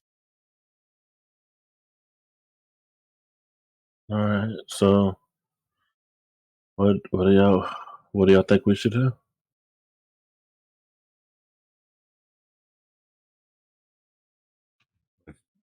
No desire to tangle with what's down below in either case. Suppose we should head back the way we've came and continue exploring to the north. Because at some point we may need to deal with those kobolds to get continue on. But rather them than whatever that was.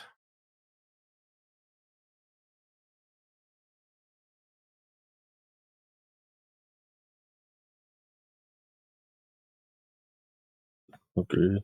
Willie starts walking past the hole and starts to walk back north up out of the room.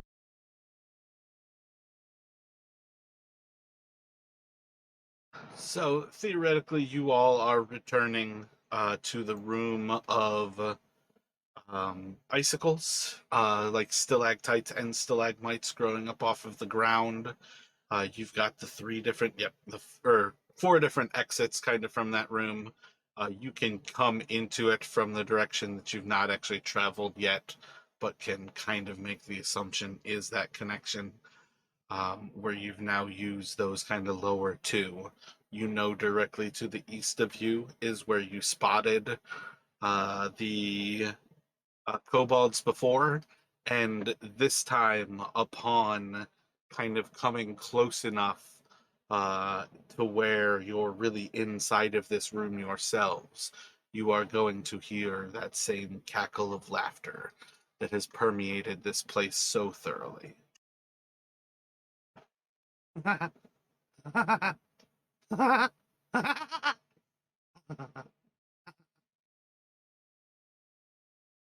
we're hearing this. Oh, sorry. No, you're good. Didn't mean to interrupt the evil cackling. So that's we're hearing this was we're in like this kind of chamber before where we saw the kobolds, or as we're approaching into it. Kind of heading back up to that area. As far as I know, you guys have not actually entered this room. So much of you have explored it with the eye, and the eye does not hear. Oh, that's right. That's right. Yeah, we just sent the eye in. You're right. So that was in particular why I was going for. This is the first time that you can hear that these kobolds, as well as those flaming skulls, share that quality, that they are an insane, like, cackle of laughter.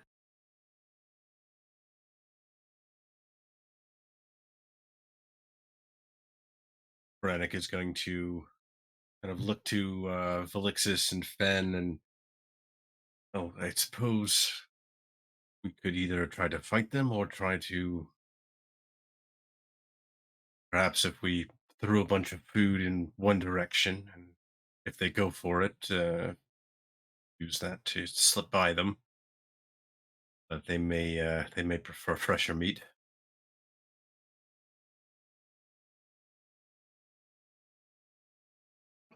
We can still explore this northern passage, even if it is likely where the eye saw they would connect.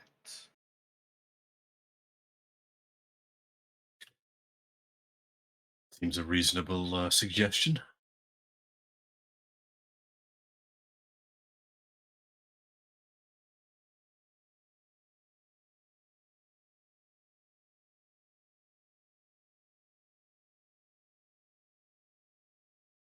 So if you continue. Oh, sorry, I was just gonna say, like, yeah, unless like Velixis or Fen objects, yeah, Brennick would start moving up towards that kind of northern passageway. Excellent. So continuing forward, you guys, I believe that's one of the ones where it's relatively level. Yeah, that one's pretty level, kind of crossing. As you kind of like zigzag around these corners, coming to one of the last moments where there's a turn to your right and then it opens up into this corridor. It's going to be one of those kind of freakish moments where you round the corner and immediately recognize that this room is filled with humanoids, and I need a perception check.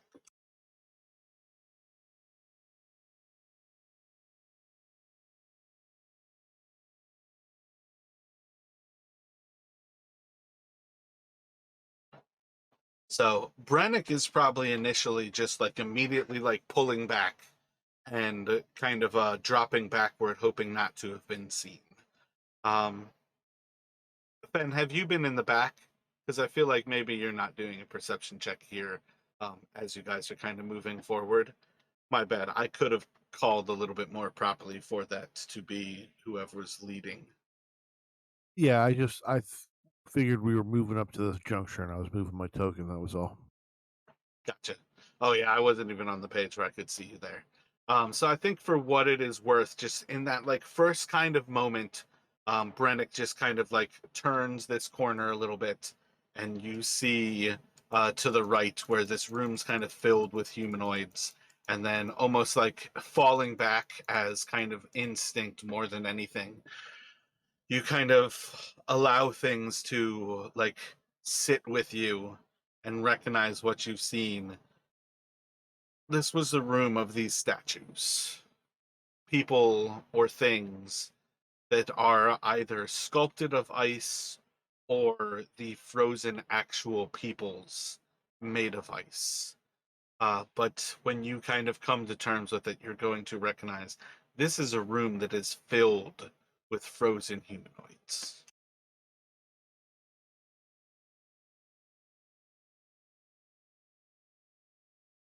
Yeah, so once Brennick gets his wits about him, he'll um, almost a little sheepishly start to move back in to this room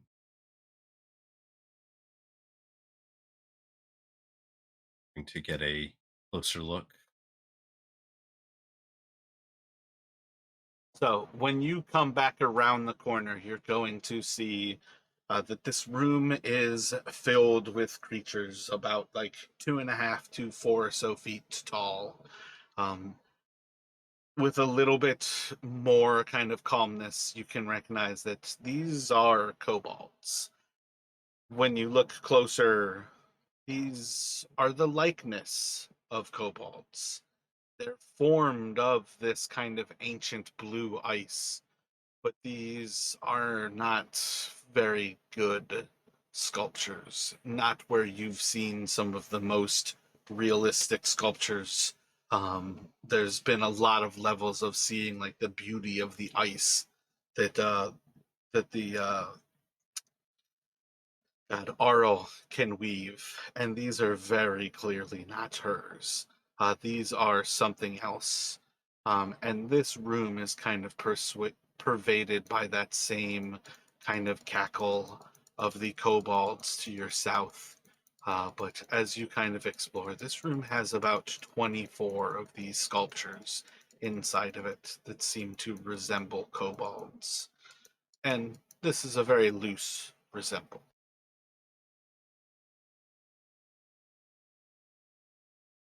It's clearly not the same artist's hand at work here.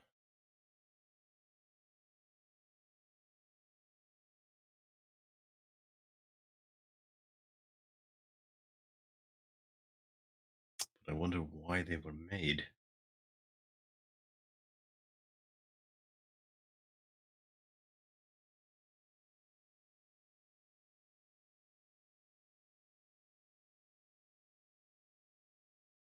And who made them?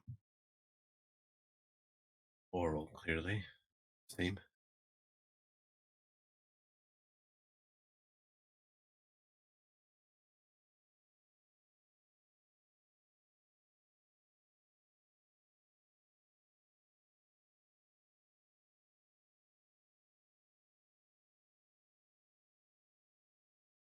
Do they seem to be in different poses or different like states of, or are they just not even um defined enough to tell?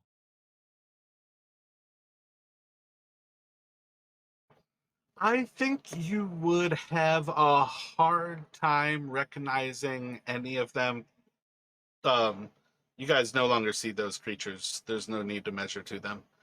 I think it would be a hard time to recognize any of them as being like the same as the next. Um, there's certainly a quality to this that these are meant to represent different things, but like when I say these are loosely kobold shaped, it's definitely the kind of thing is like getting art from a child. You want to appreciate it because it's like the first thing a kid's creating, but it's definitely not like this is a piece of artwork. Gotcha. It's like having a football for a head instead of actually like recognizing that like skulls have like an ebb and flow to the curves, that there's usually like an indent for the orbit of the eye. These are very loosely kobold shapes.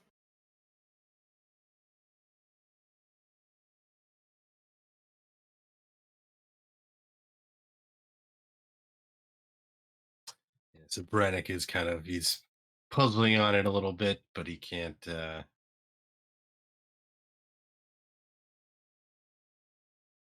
Seems a bit of an odd pastime. Or if this is practice of some sort. Who I mean, Portal makes these statues. So it's whoever made these trying to impress her, or just kind of like thinking, musing out loud here.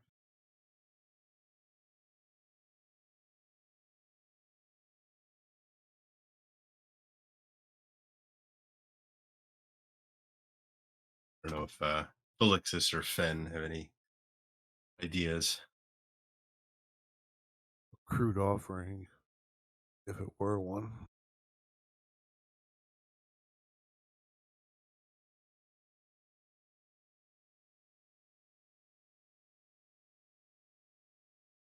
But perhaps it is the best that they can do.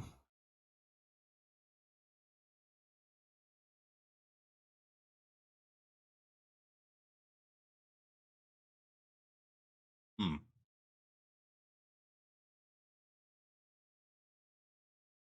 Given and he kind of like squints and like closes an eye and is like in a kobold-ish shape. You wonder if those things are capable of even this.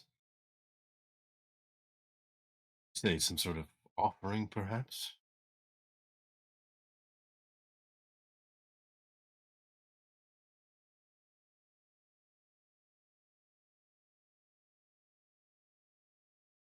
While you guys are discussing the statues and kind of this room at hand, there's going to be a point where you guys recognize that the tunnels have returned to silence.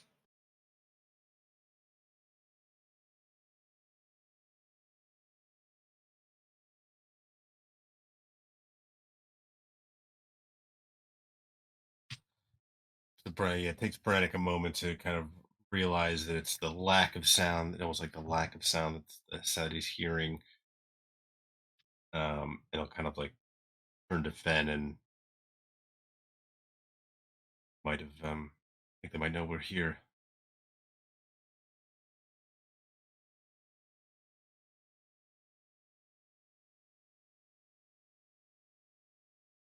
Perhaps we should, going to need to deal with them sooner or later.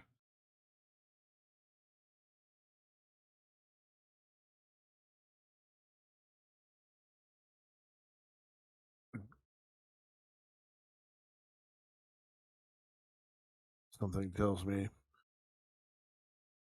these things only understand the steel. Certainly don't seem like they can be reasoned with. Yeah, and so Brannick is going to suggest we start moving towards the room where where we originally spotted them with the eye. Maybe down this way to the south of us. Felixis, are you purposely trying to be well behind the party at present? Because technically speaking, you are still the light, so I would be leaving you in darkness. If you're like, I don't know, it's a weird aspect. Are you trying to leave the party? Maybe he's having mic issues again or connection issues.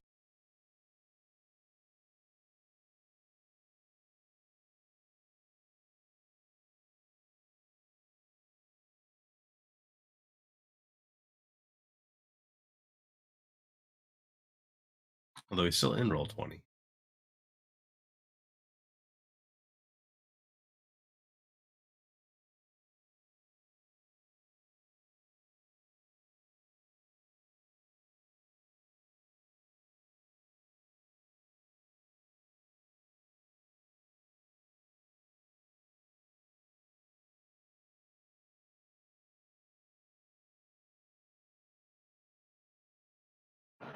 So I am not sure what he is doing both parts of the party need to have light if he is separating behind at present. But you guys are going to, at some point, be moving where you recognize that there is a kobold crawling across the ice of the ceiling above you. And as you kind of look up with the light, it is going to drop down overhead. And I need you guys to roll for initiative. Yeah, if Alexis is staying back, maybe Brannick will borrow another torch from Fen and light that up so they have some light on their end.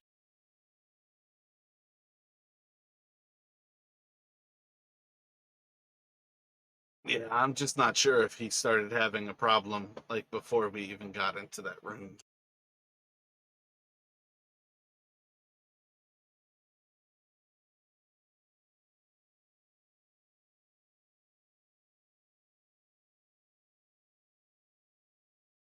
Nice. There's some red.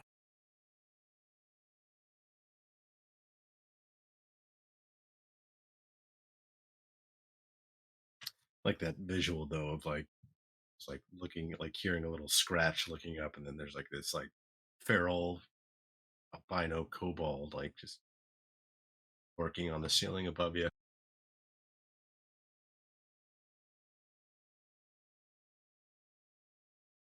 If his head was on backwards.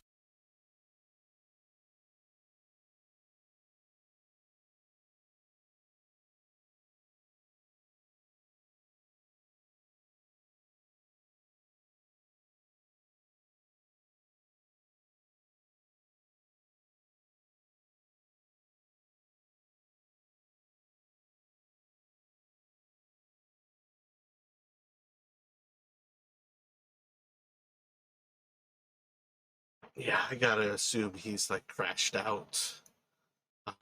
Computer issues, and it just like seems like he's in.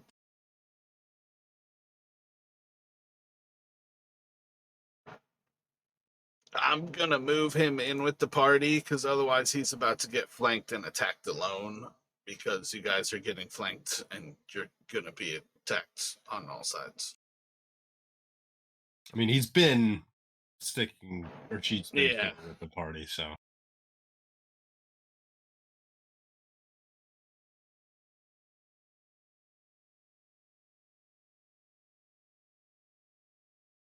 Alrighty. So it's gonna be two of these.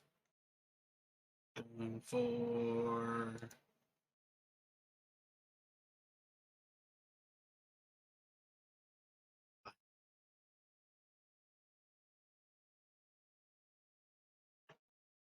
from right above you, two of these creatures are going to drop down. One of them is going to be attacking Brennick. One of them is going to be attacking Finn. As far as their attacks go, these creatures, like many kobolds, are attacking in such a way that you can't tell which one is attacking you when. These creatures are attacking in such a unison that every bit of your kind of defensive prowess is taken to try to focus on each sides of you as they are swarming around you. I don't think you lost anything at all, Justin. I was still kind of setting things up. okay, If gotcha. I'm back now. So Yeah, if anything, you lost me basically saying you were getting the first attack was actually going to be on you and Finn. But effectively, they're going for this advantage. One attack is going to be against Finn, one will be against Brennick. So the first on Finn should hit with a 25, and then the first on Brennick is going to hit with a crit.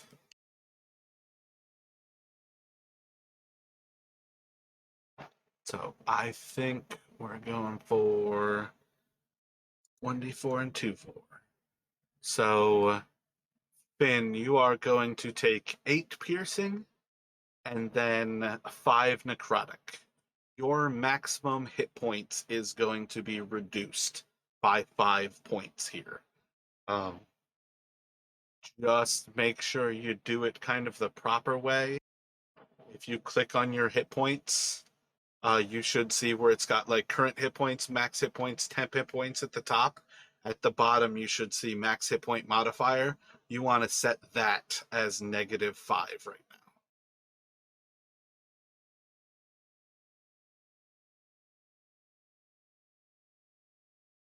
now. As this creature bites down into your flesh, Brennick is having a similar situation. Brennick, you are going to take. How much total was that? I'm sorry. You took 8 piercing and then 5 necrotic, but the necrotic also lowers your max hit points. Yeah, I got. So, but 13 total is what you're missing right now. But like the weird thing is I think that 5 doesn't even really show up because you've lost the max hit points. It's kind of a weird state. It's not like you lose the 5 twice. You should only be missing 8 hit points after it like sinks in. And I think even so, you guys have the temporary hit points, so you should have 2 temporary hit points right now. Ooh, no, that's where you're actually going to lose more hit points than damage that you took there. Because you'll lose the temporary hit points from the actual damage of the bite, but your max hit point's going to go down 5. So I think you're actually going to be missing 5 hit points from your max, and your temporary hit points are gone. Brennick, Right. you're going to take 6 piercing, and then you are going to. This could be bad. You are going to lose 11 hit points to the necrotic, and it's the same thing. The temporary hit points are going to be wiped out. You'll still be at max health, but your max health is now reduced by 11. So I think you're at, what is that, 35? Should be your hit points right now, Brennick. I have 42 after. I could have mine wrong. I've got you at 46 hit points right now. So my max is 53. So the temper gone, and then 53 minus 11, I've got it 42. Gotcha. Yeah, I might not have updated you for level 8, maybe. Yeah, because I think I got a good number on my level 8. So I might have been at 46 before then.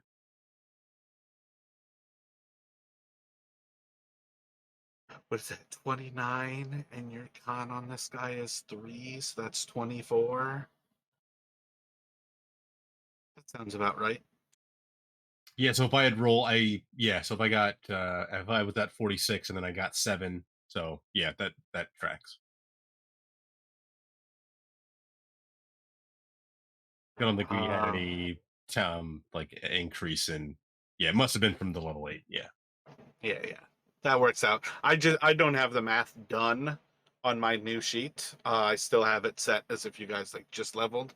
So overall, that makes sense to me that I did not have the correct hit points. But you've got that -11 set up in that same thing, the hit point modifier, and it is going to go to Velixis.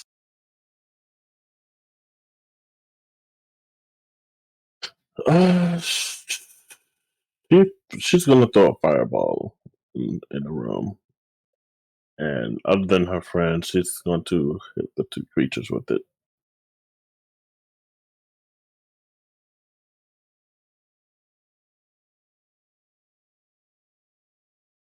All right. So as this font of fire explodes inside of this room, you are going to see as at least another one of these creatures is still kind of crawling across the ceiling. It's going to, on some level, still be singed by the actual fire of this explosion. And the others will. Let's see.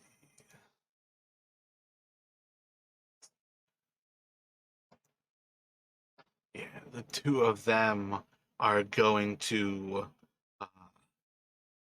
almost find themselves able to like step into and behind some of these glass or ice structures, and just part of the ice of this room is going to explode as this kind of happens, seemingly able to somewhat shield themselves against parts of this damage. But they will certainly also take the brunt of this attack as well. So 37 is 18.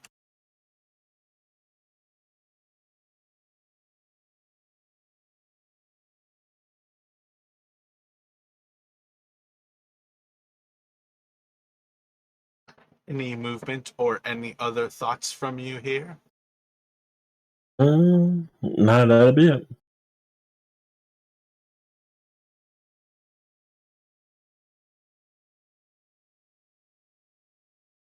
I'm not sure how I mix those two up. It is not a big deal. Just their initiative.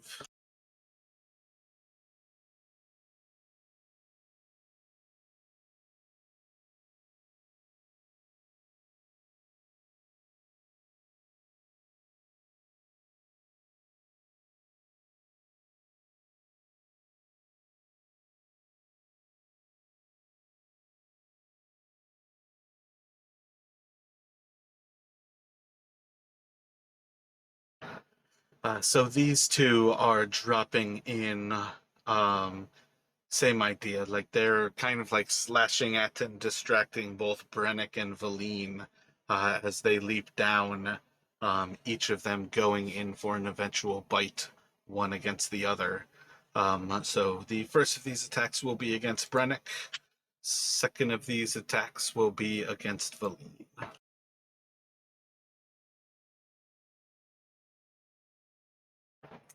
18 to hit you, Brennick. Brennan's going to shield that one. Gotcha. And then the other is going to sink its teeth into Valine, and it will be, what's that? 5 piercing and 5 necrotic.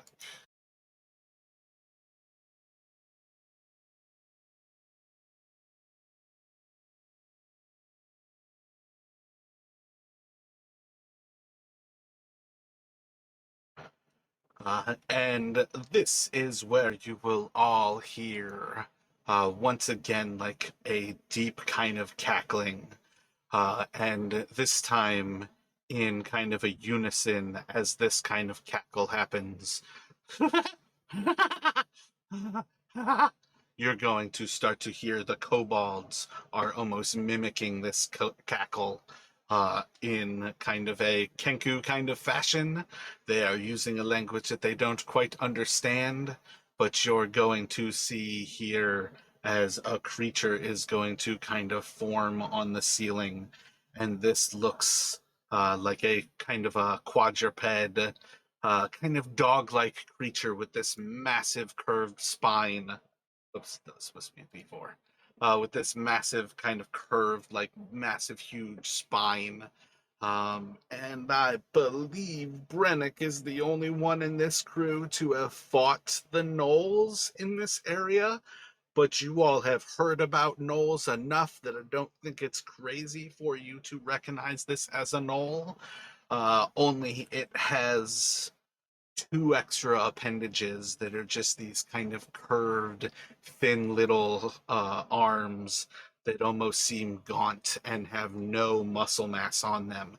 And it isn't until this creature lets go of the ceiling and these arms kind of reach out, and these thin little, like, clear wings that you can almost see through, and you can see like the fibers within them are going to kind of extend out. It is going to swoop down onto Fen, and it is going to kind of cover Fen in its wings as it starts to attack.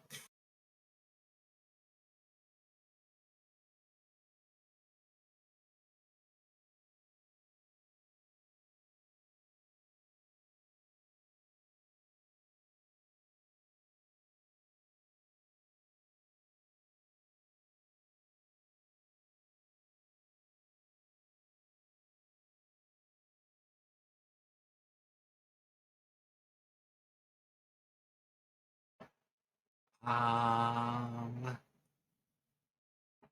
yeah, let's actually go for claws first, as it kind of rakes down over you with its claws. Should hit with that, and then once it kind of has its claws deep into you, it's going to try to get its teeth into you and bite down.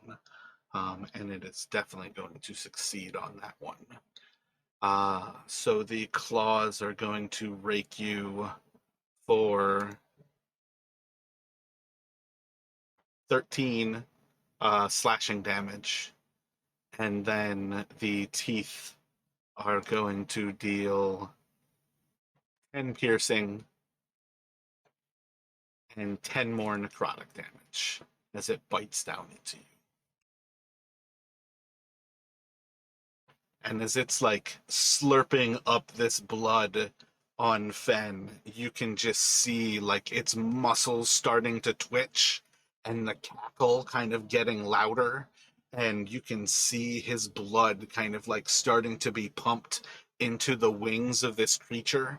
As the light starts to cut through them, it almost creates like a red glow in this room as this creature is starting to fill its flesh with blood. And I believe that should take us back to Fen.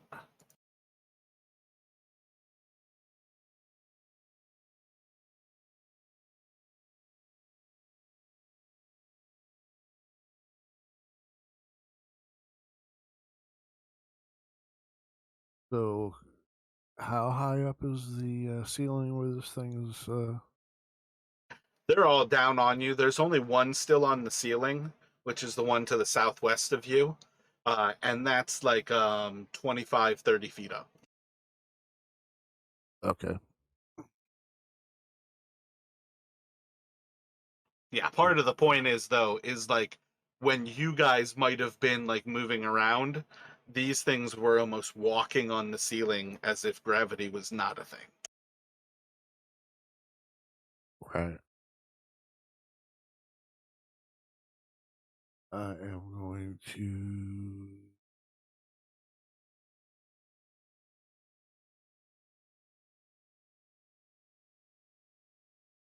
I'm going to,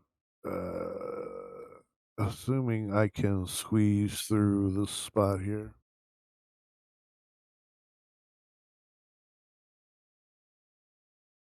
Yeah. You can go south of that. All right, so I'm going to disengage and then move my 60.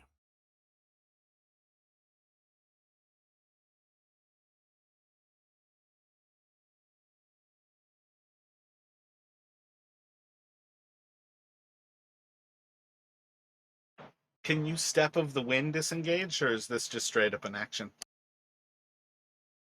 This is straight up an action.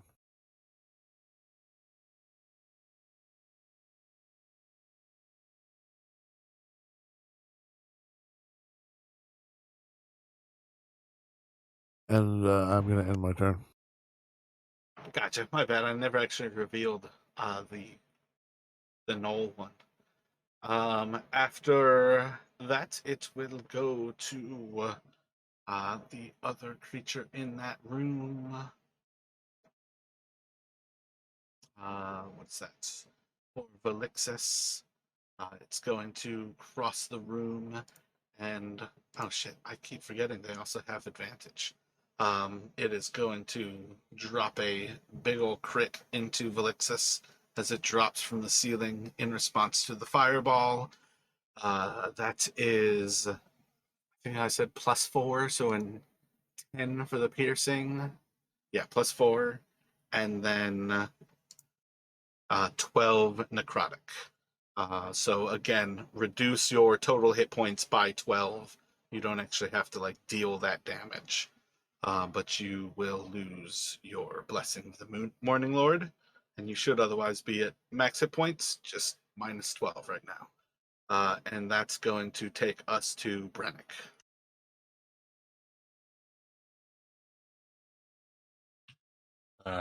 Yeah, Brannick is seeing they're in a They're in a bad spot. Fenn's hightailing it. He's gonna be Brannick like kind of shouts to Valixis, like light him up, and he is going to hoping to make a path. He's gonna turn his attention on the kobold to his south. Is that one of the ones that was burned by the first fireball?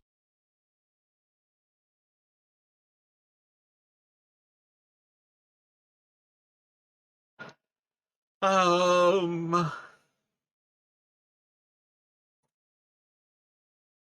yeah, the one to the south of you and like the one to the south of Valixis are two of the ones that caught the fireball the worst.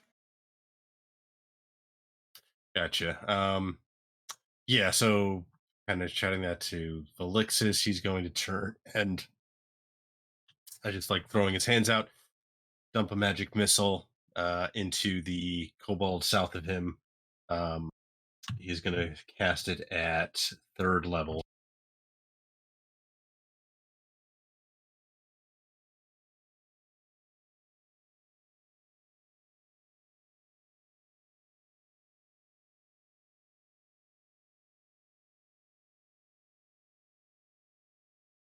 Or looks like 14 damage.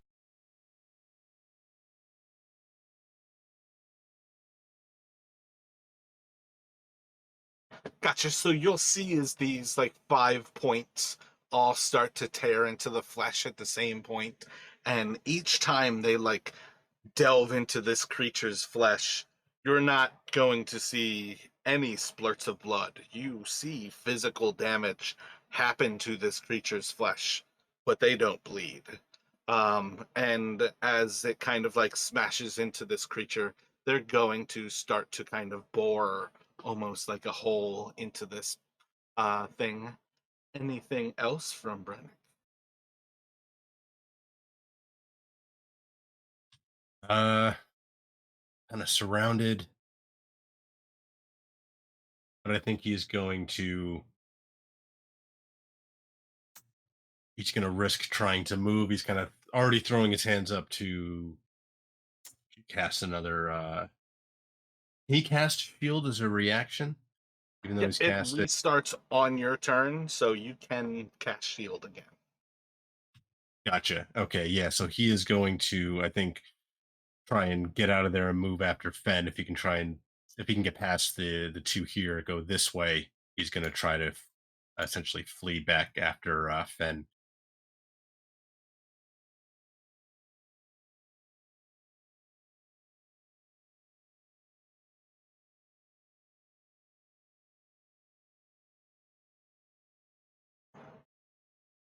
I think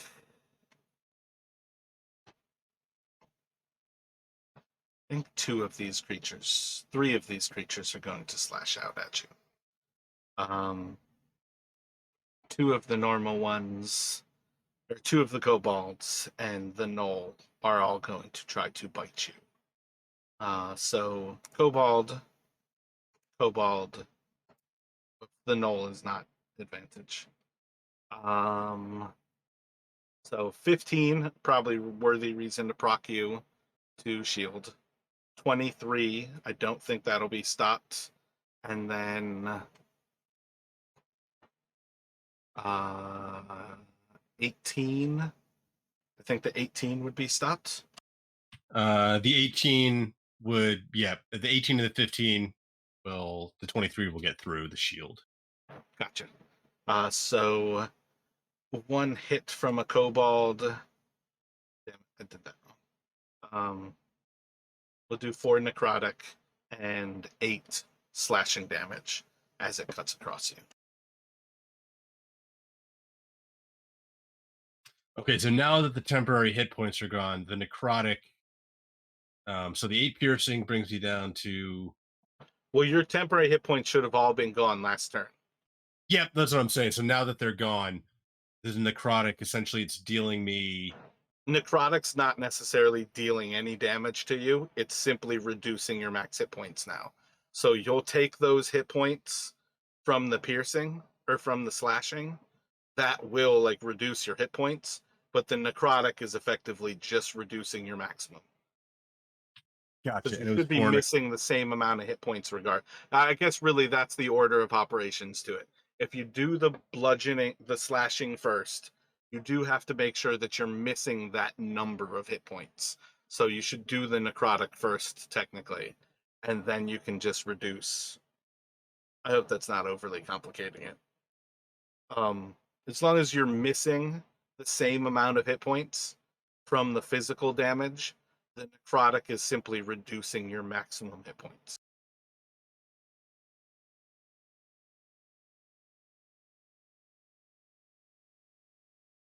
okay, I think it works out either way. So I'm well by doing the necrotic Well, first. Okay, so I'm at 30 yeah, of exactly. 38. If you did the necrotic first, you're almost negating part of the hit points done that was like slashing damage. Well, it's actually worse if I take the necrotic first. Because then I'd subtract 8 from that lower number. Whereas, Well, that's the point, though. You should be. You're taking yeah. all of the damage, but if you do the necrotic first, you just have to reduce your maximum hit points. Yeah, so if I do the necrotic first, I'm at 30 of 38. If I do the slashing first, I'm at 34 of 38 because it's before. So it makes so 30 of 38 makes more sense. Because you're taking what is it, 12 damage regardless.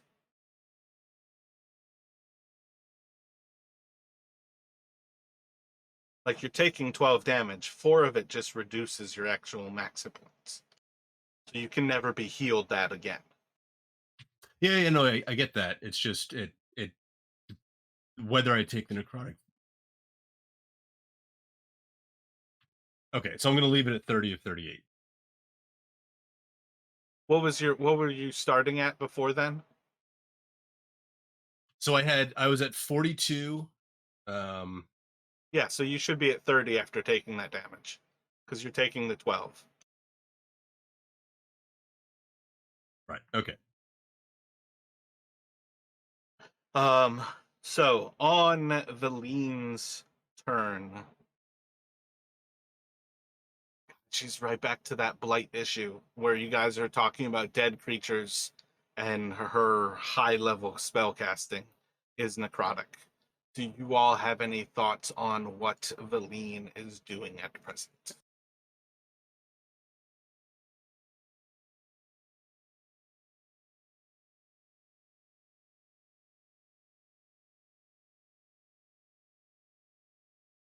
I mean, I almost feel like she has to try it. She doesn't really have anything else.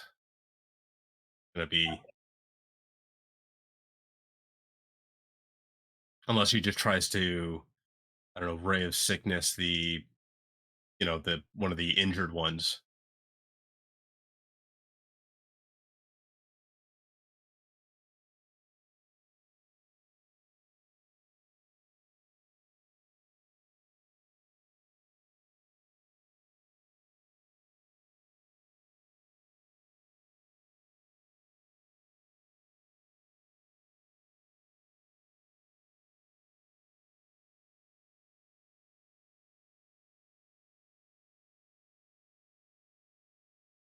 Somebody called for Velixis to fireball, right? Brennick did, yeah. He said like light him So- up. Hopefully that's what.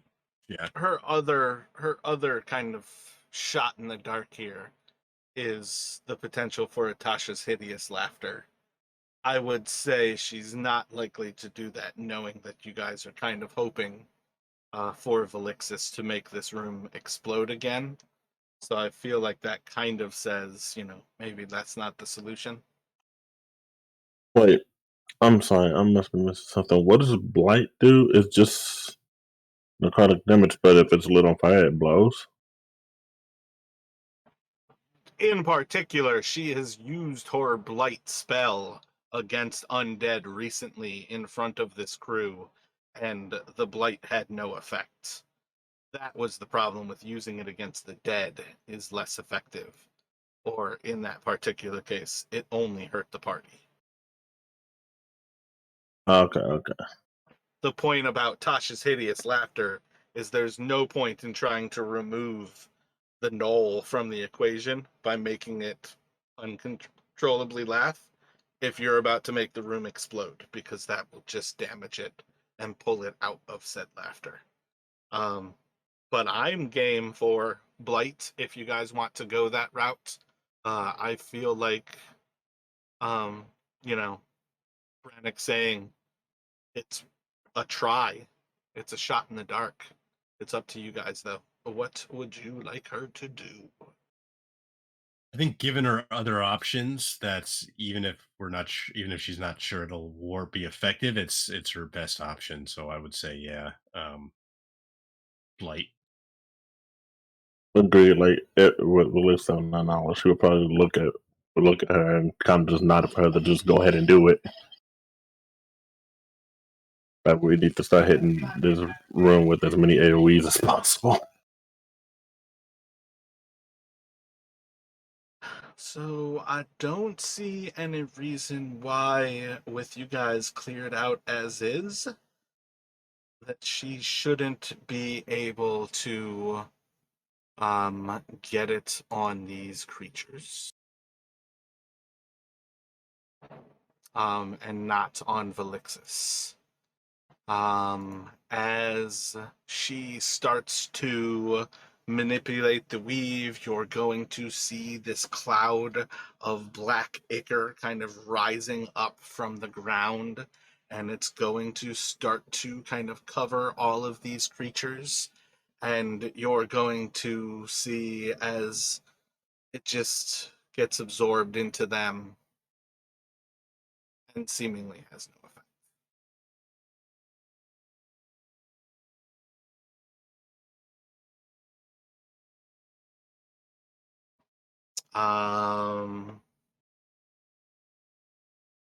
I think she's going to kind of follow with the flee idea from that moment. She will take an attack of opportunity as she runs, and it's going to deal another 8.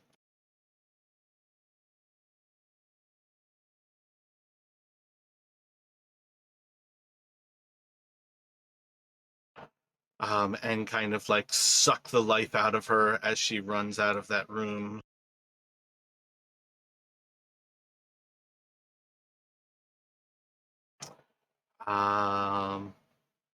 Couple of expletive deleted as she's running and cursing these spells in these moments.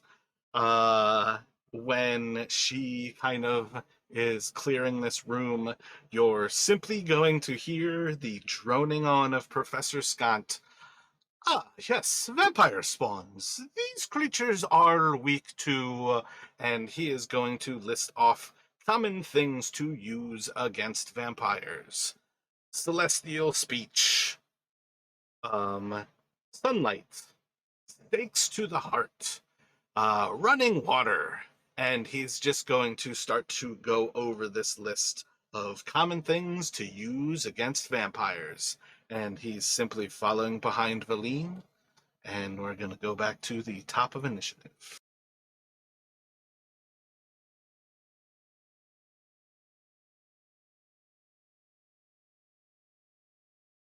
So let's see. One of these creatures is going to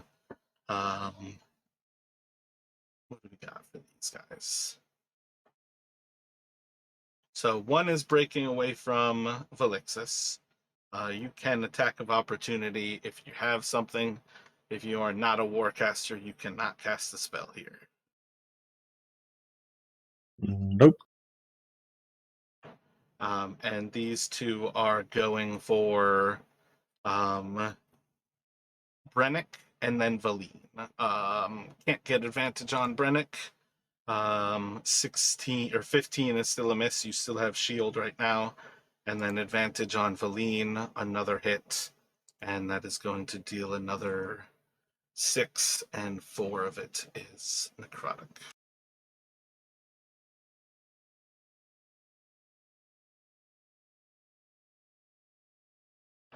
And that will take us to Velixis.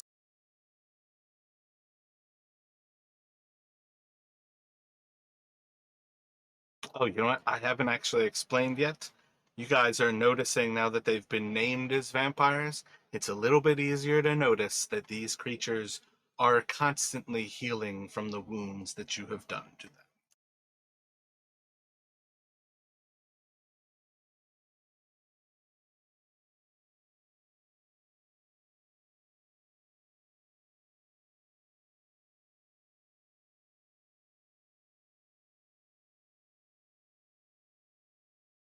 Okay, so Velixis is actually going to. Let's see. Okay, yeah, she's going to go ahead and cast Sanctuary on herself. And then she's going to try to go get like right.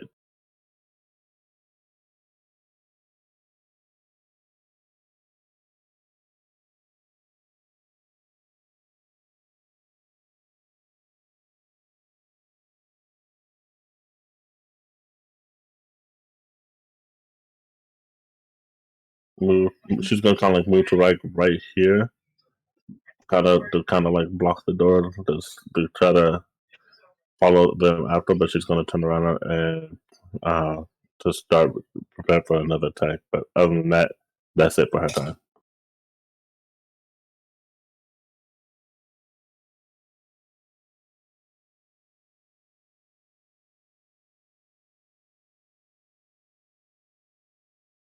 So basically, yeah, I'm in the doorway.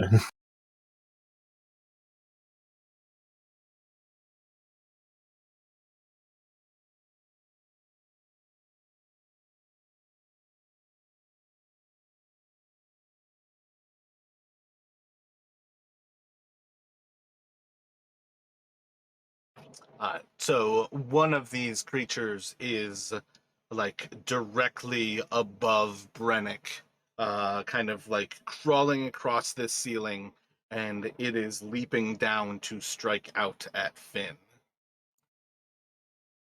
Going to be a big ol' miss.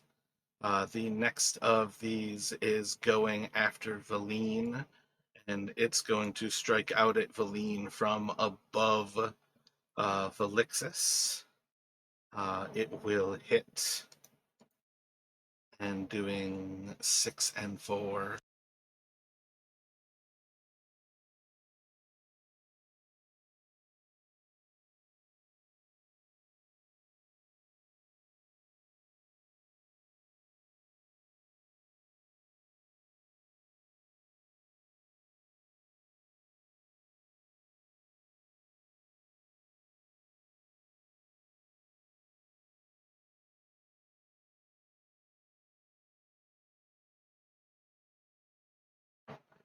And then the knoll is going to swoop in and around Velixis, trying to attack you.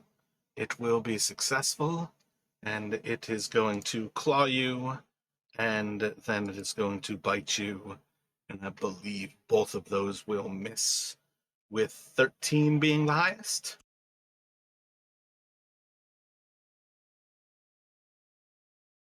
Oh wait, the claws I think hit. 13 is your AC, I believe. Yeah, 13 is my 8 of my AC. So which one's the claws? Gotcha. So this is going to deal 9 slashing damage to you as it claws into you. And that will take us to Fen.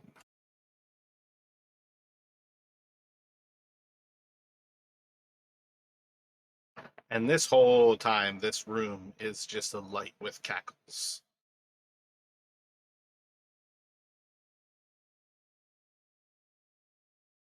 Speaking of, Yes.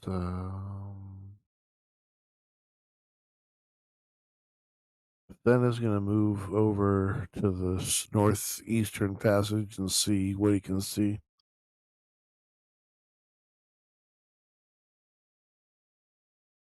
Looking off to the northeast, you're simply going to see a little bit of the hallway, kind of like wandering side to side. But other than that, you can't see much more than um, 15, 20 feet in that direction at present.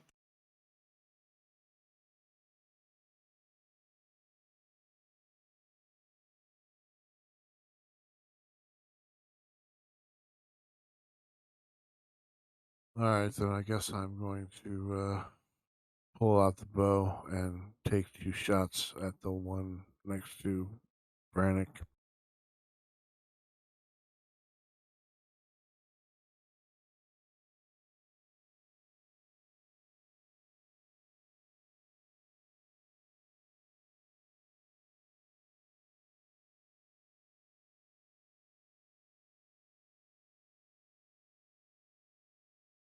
So there's technically one under Brannick. Is that what you're thinking? Like there's one that's above him that was just attacking you? Yeah. Oh yeah, that one would slash at you again too if you're going to move away from it too. My bad. Still a big ol' miss. But you will hit with your first of those bow strikes for 13 piercing. Your bow's magical as well, right? Yeah.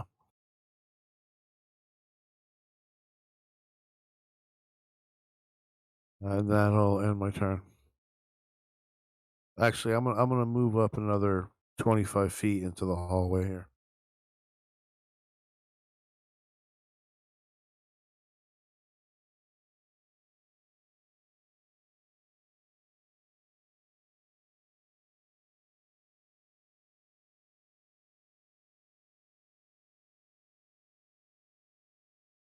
What is that though? Like right now you're placed 5 more feet?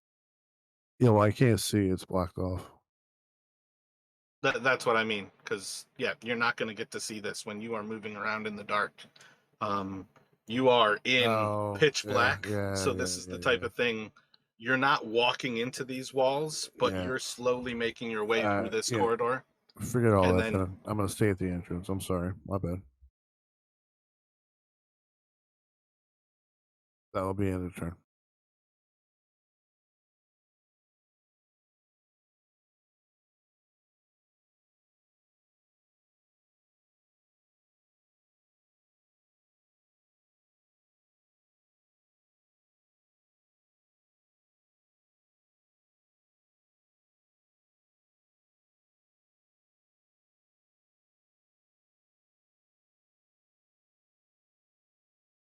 another of these just cackling across the ceiling. It is going to run across all of you all before leaping down to tackle into Fen, and it will go to Brennick. Did I move you to the wrong layer, Brennick? I think I'm under one of the kobolds. I think I put you on a wrong layer. Like, I don't think you're just under it. Oh, okay. I think I was Because you right don't next see to. yourself right now, right? Nope. I was either right next to under Valine or then under the one. Okay, That's now what I it see. was. I like moved you to the other layer on accident. But yeah, it is back to you, Brennick. You've technically got one of these creatures above you. There's one, I think, slashing at you just north of you. And then I think you can basically still see like a few more of them are north of Valine and Valixis at that tunnel entrance. Yeah, Brannick not hearing a like the whoosh of fire, wonders if Elixis didn't hear him, but now these things are kind of chasing. They're not in a less in a group now, but Brannick is going to, out of like desperation, is gonna turn back, kind of if he can he's gonna point kind of like past Valine back into the chamber, and he's going to launch a fireball that sending essentially. I'll bring the template out. Are you hoping to not hit Felixus?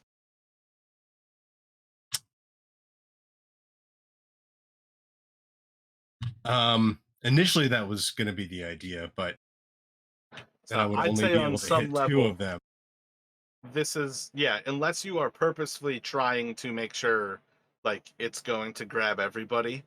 Like, if you're trying to avoid Felixus, this is going to be an intelligence check to see if you can place it in a proper spot that avoids Felixus. Because you're, like, running away through this corridor, and it's either going to hit, like, 3 of these vampires, or you're going to miss Felixus and likely miss the 3rd of the vampires.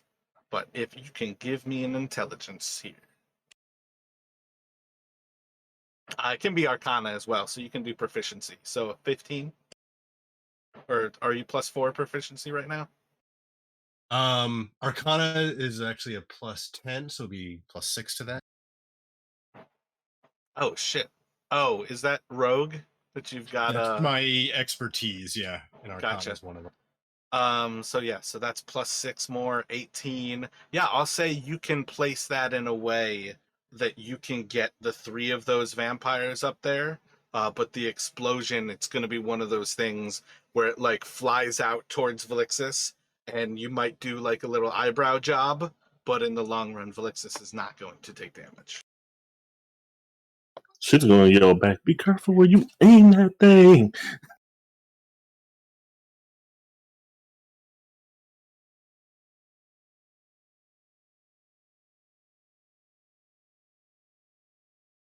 And can I give the Knoll a 4 on the save? Or if you already rolled it, never mind. Sorry, I said that. For what it's worth, you're welcome to, but it already failed it.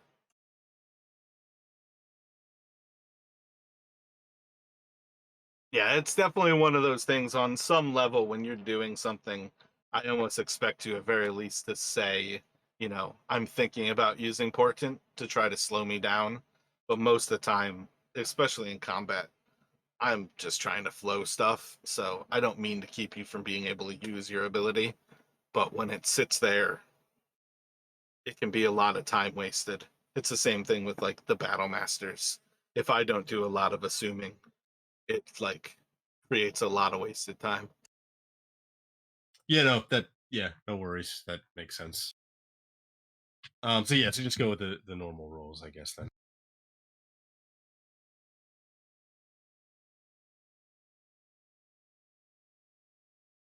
But he's otherwise not well, he'll move, he'll try to move no, actually he's with these 2 things right on him, he can't really move. He's focused on the fireball, so he'll stay there.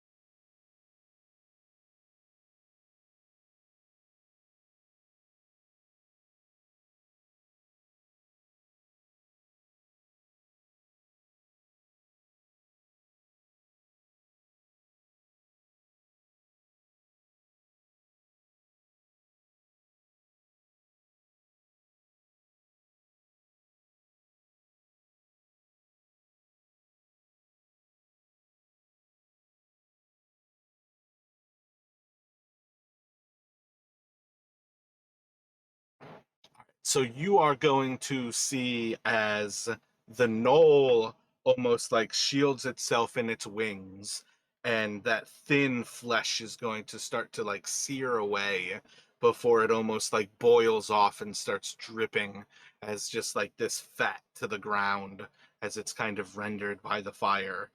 And one more of these creatures that is closest to the blast is going to take the full brunt of the blast, and you'll slowly watch as the fire kind of consumes it before it tears through the chest, and then kind of that like last instance of the flesh kind of reconstituting, this thing's going to be consumed by the still burning moment of the explosion, and that creature is going to fall to the ground as the other that is above Velixis is seared and burned, but it is not consumed in the fire.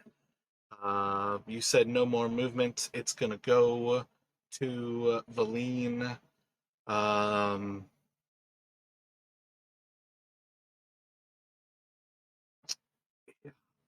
think she's got Ray of Enfeeblement or Ray of Sickness to try to do something. Otherwise, it's attempting to remove something with Hideous Laughter. But I feel like those are the three spells she has that have kind of a thought towards doing something here. I'm thinking maybe Ray of Sickness on the burned one, the burned kobold that's still lurking above, right on Felixus, even if it's going to be disadvantage. I mean, she knows, um, Blight doesn't work, so that probably means Chill Touch isn't going to work. So I think that's kind of what she's left with, unless we want to have her try and do. I mean, I think Ray of, yeah, that would be my thought.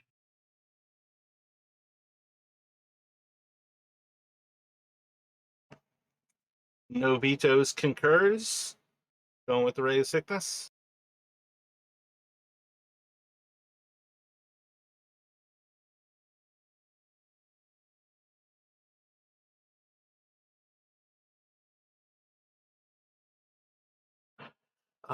She can blast into it with that. It will deal 11 poison and con save.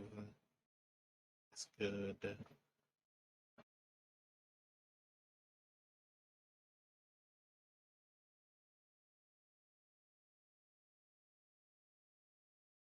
I think I described that one as kind of the snotty one, where she kind of forms that like ball of ichor and kind of sends it at this creature.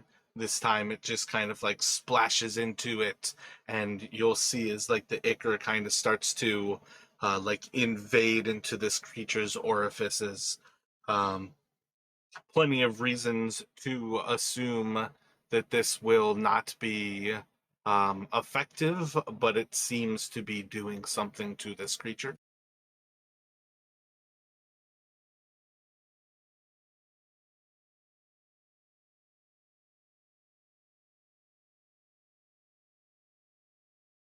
Um, and I think that will take us back to that kobold's dead and the one between Brannick and Valine. If it goes for Brannick, I'll use the portent to make it miss. You are indeed number 3, so you can make it miss there. And it's going to go to Velixis.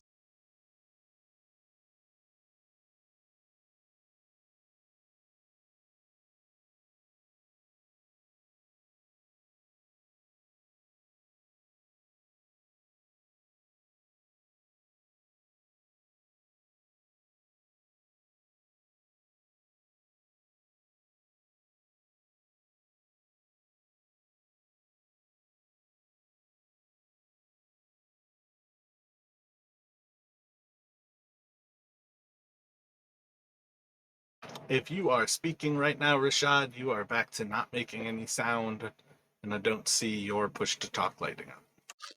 Over now. That's good. Okay, so she is. I'm actually throwing another fireball into the area. So give me a second here. I'm doing another 4th level fireball.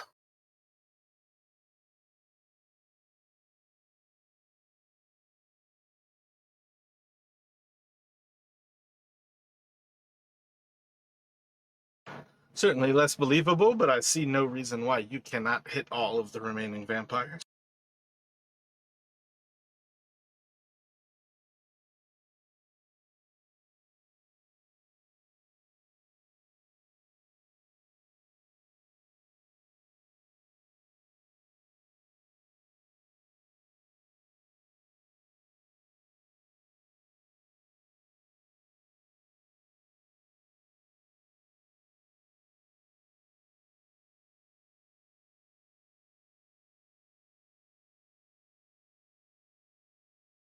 And that'll be it for her.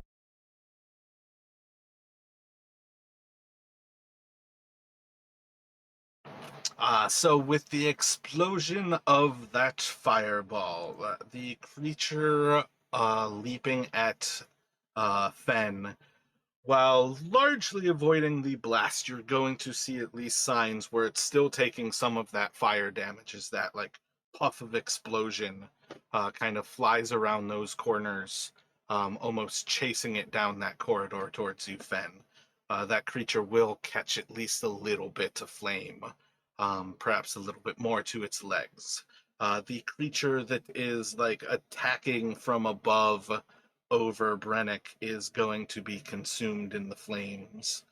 The creature between Brennick and Valine, while largely kind of shielded from things, you're going to see as it kind of burns, and that creature is going to almost be consumed to bones. There's next to no flesh on it, and you're already starting to see its flesh starting to kind of reconstitute around that creature.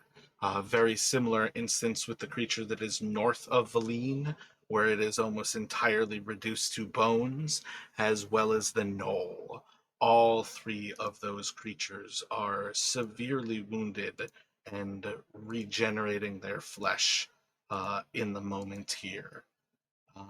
And after Velixis, it's going to go to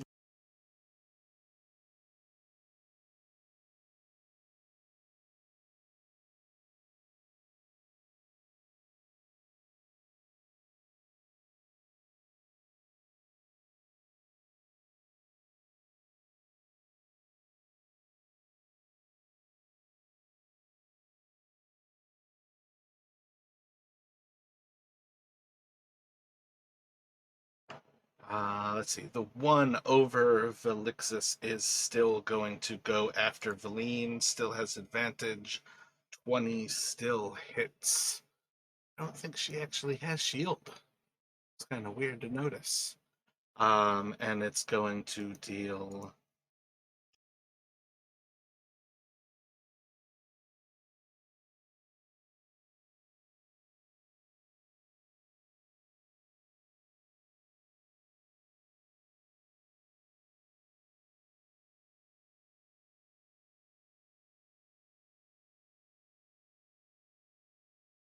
And I think at this point she is looking almost entirely like devoid of moisture, looking super pale white, as if she wasn't already pale white. She has next to no color left in her flesh. Valine is looking severely wounded and on the brink of death. And the knoll, as its kind of cackles, is going to just disappear in like a wisp. It is going to look as if the knoll is consumed in the fire and has been killed. But there is no sign of it remaining. And that will take us to Fen.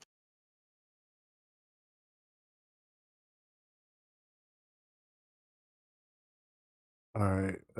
Fen is going to slide around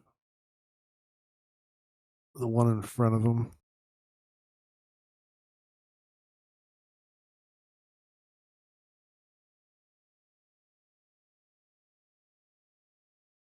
And pump 2 arrows to the one next to Brannick.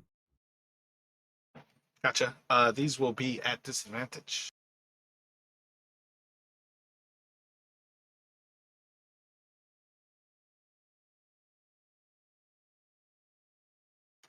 First shot is going to miss. Second shot.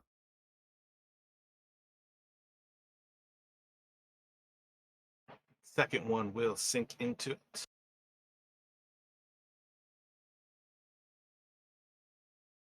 I will add a death strike to that hit.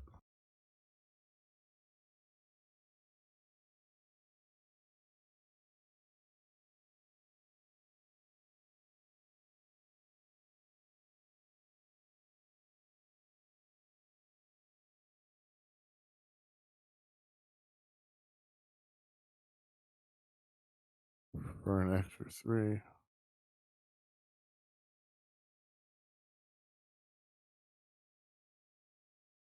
And then that'll allow me to get off a unarmed strike from a bonus attack to the one to the northeast of me.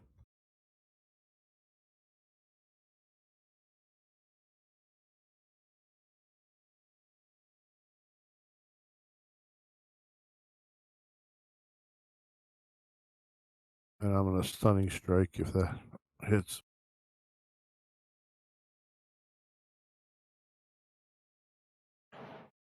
You can certainly get the hit on it as you try to manipulate its key, perhaps an aspect of it being dead, perhaps something other. It has no effect on the creature. That'll act end of turn.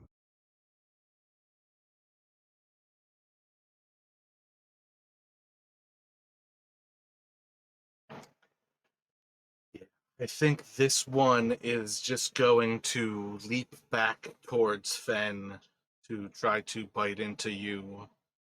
17, I believe, is a miss right now. Yep. And then it is going to leap back off of you and try to flee. Would you like to attack it as it breaks combat? Oh yes, I would.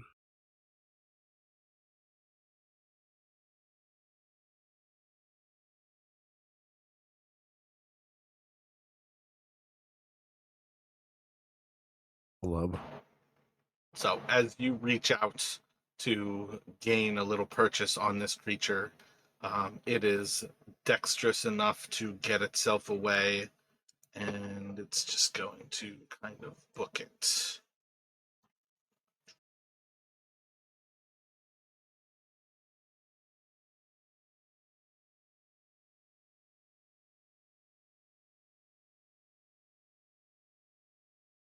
Yeah, so it's going to flee into the darkness there. And that will take us to Brennick. Okay, so I don't think Brennick can see the one that's still up near Velixis. He would have to move up closer, right? Like back up toward up the stairs a bit. I meant to run with that one, and I left it there. It's all happening at the same time. If you want to take a shot at it, you are welcome to. Yeah, so Brennick would just he would throw out a firebolt at this thing as the other one kind of flees beyond his sight.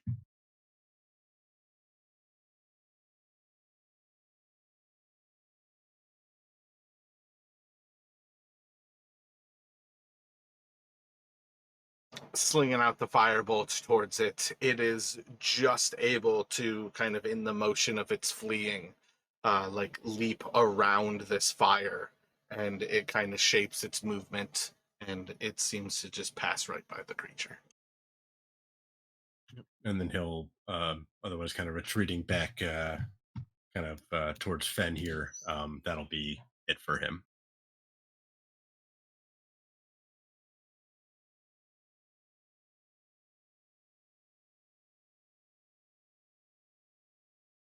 Yeah, I think in kind of like a final moment of this perceived combat, Valine will go for a ray of sickness on that same creature. See what she is able to do. See if it can save. Um, but I think overall, this is going to leave you all in these same icy halls, still kind of consumed by laughter, but you kind of hear this maddening laughter as these creatures are very clearly breaking this combat to flee into the darkness and to regroup at another time where they may be able to once again feast on your flesh.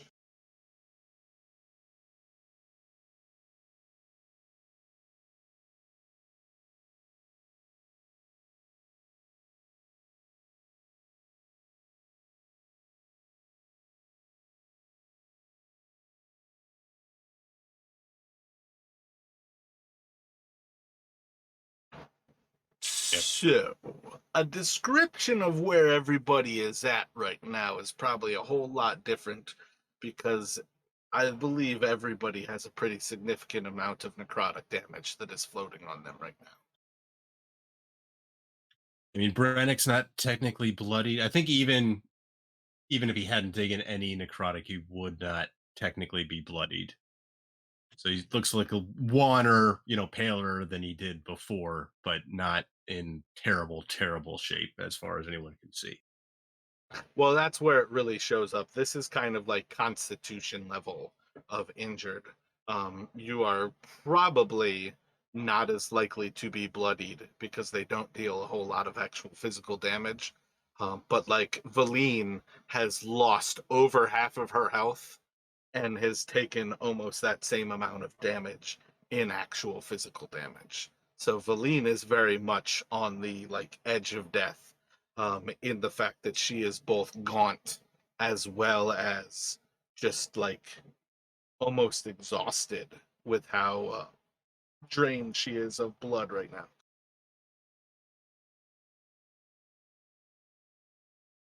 Yeah, with that. But also some kind of start pumping core runes and the people she would go to Valina. I use core runes on her.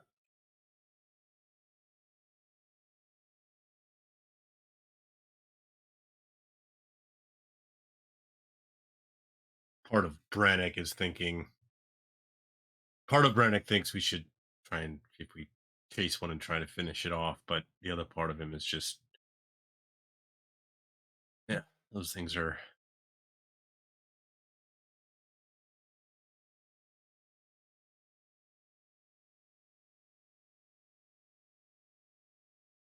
She would then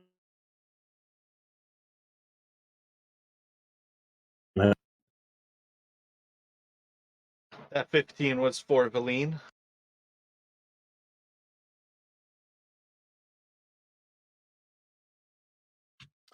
Rashad, I think we might have lost your audio again.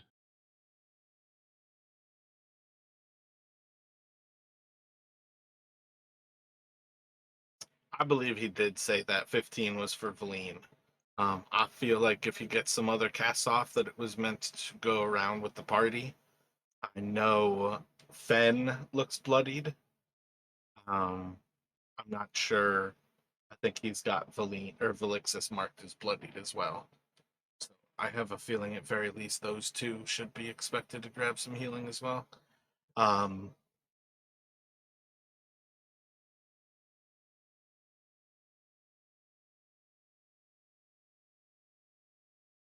Yeah, I think because we could all see that Feline was near death, so it makes sense. Yeah, she would, Elixis would cast the first on her.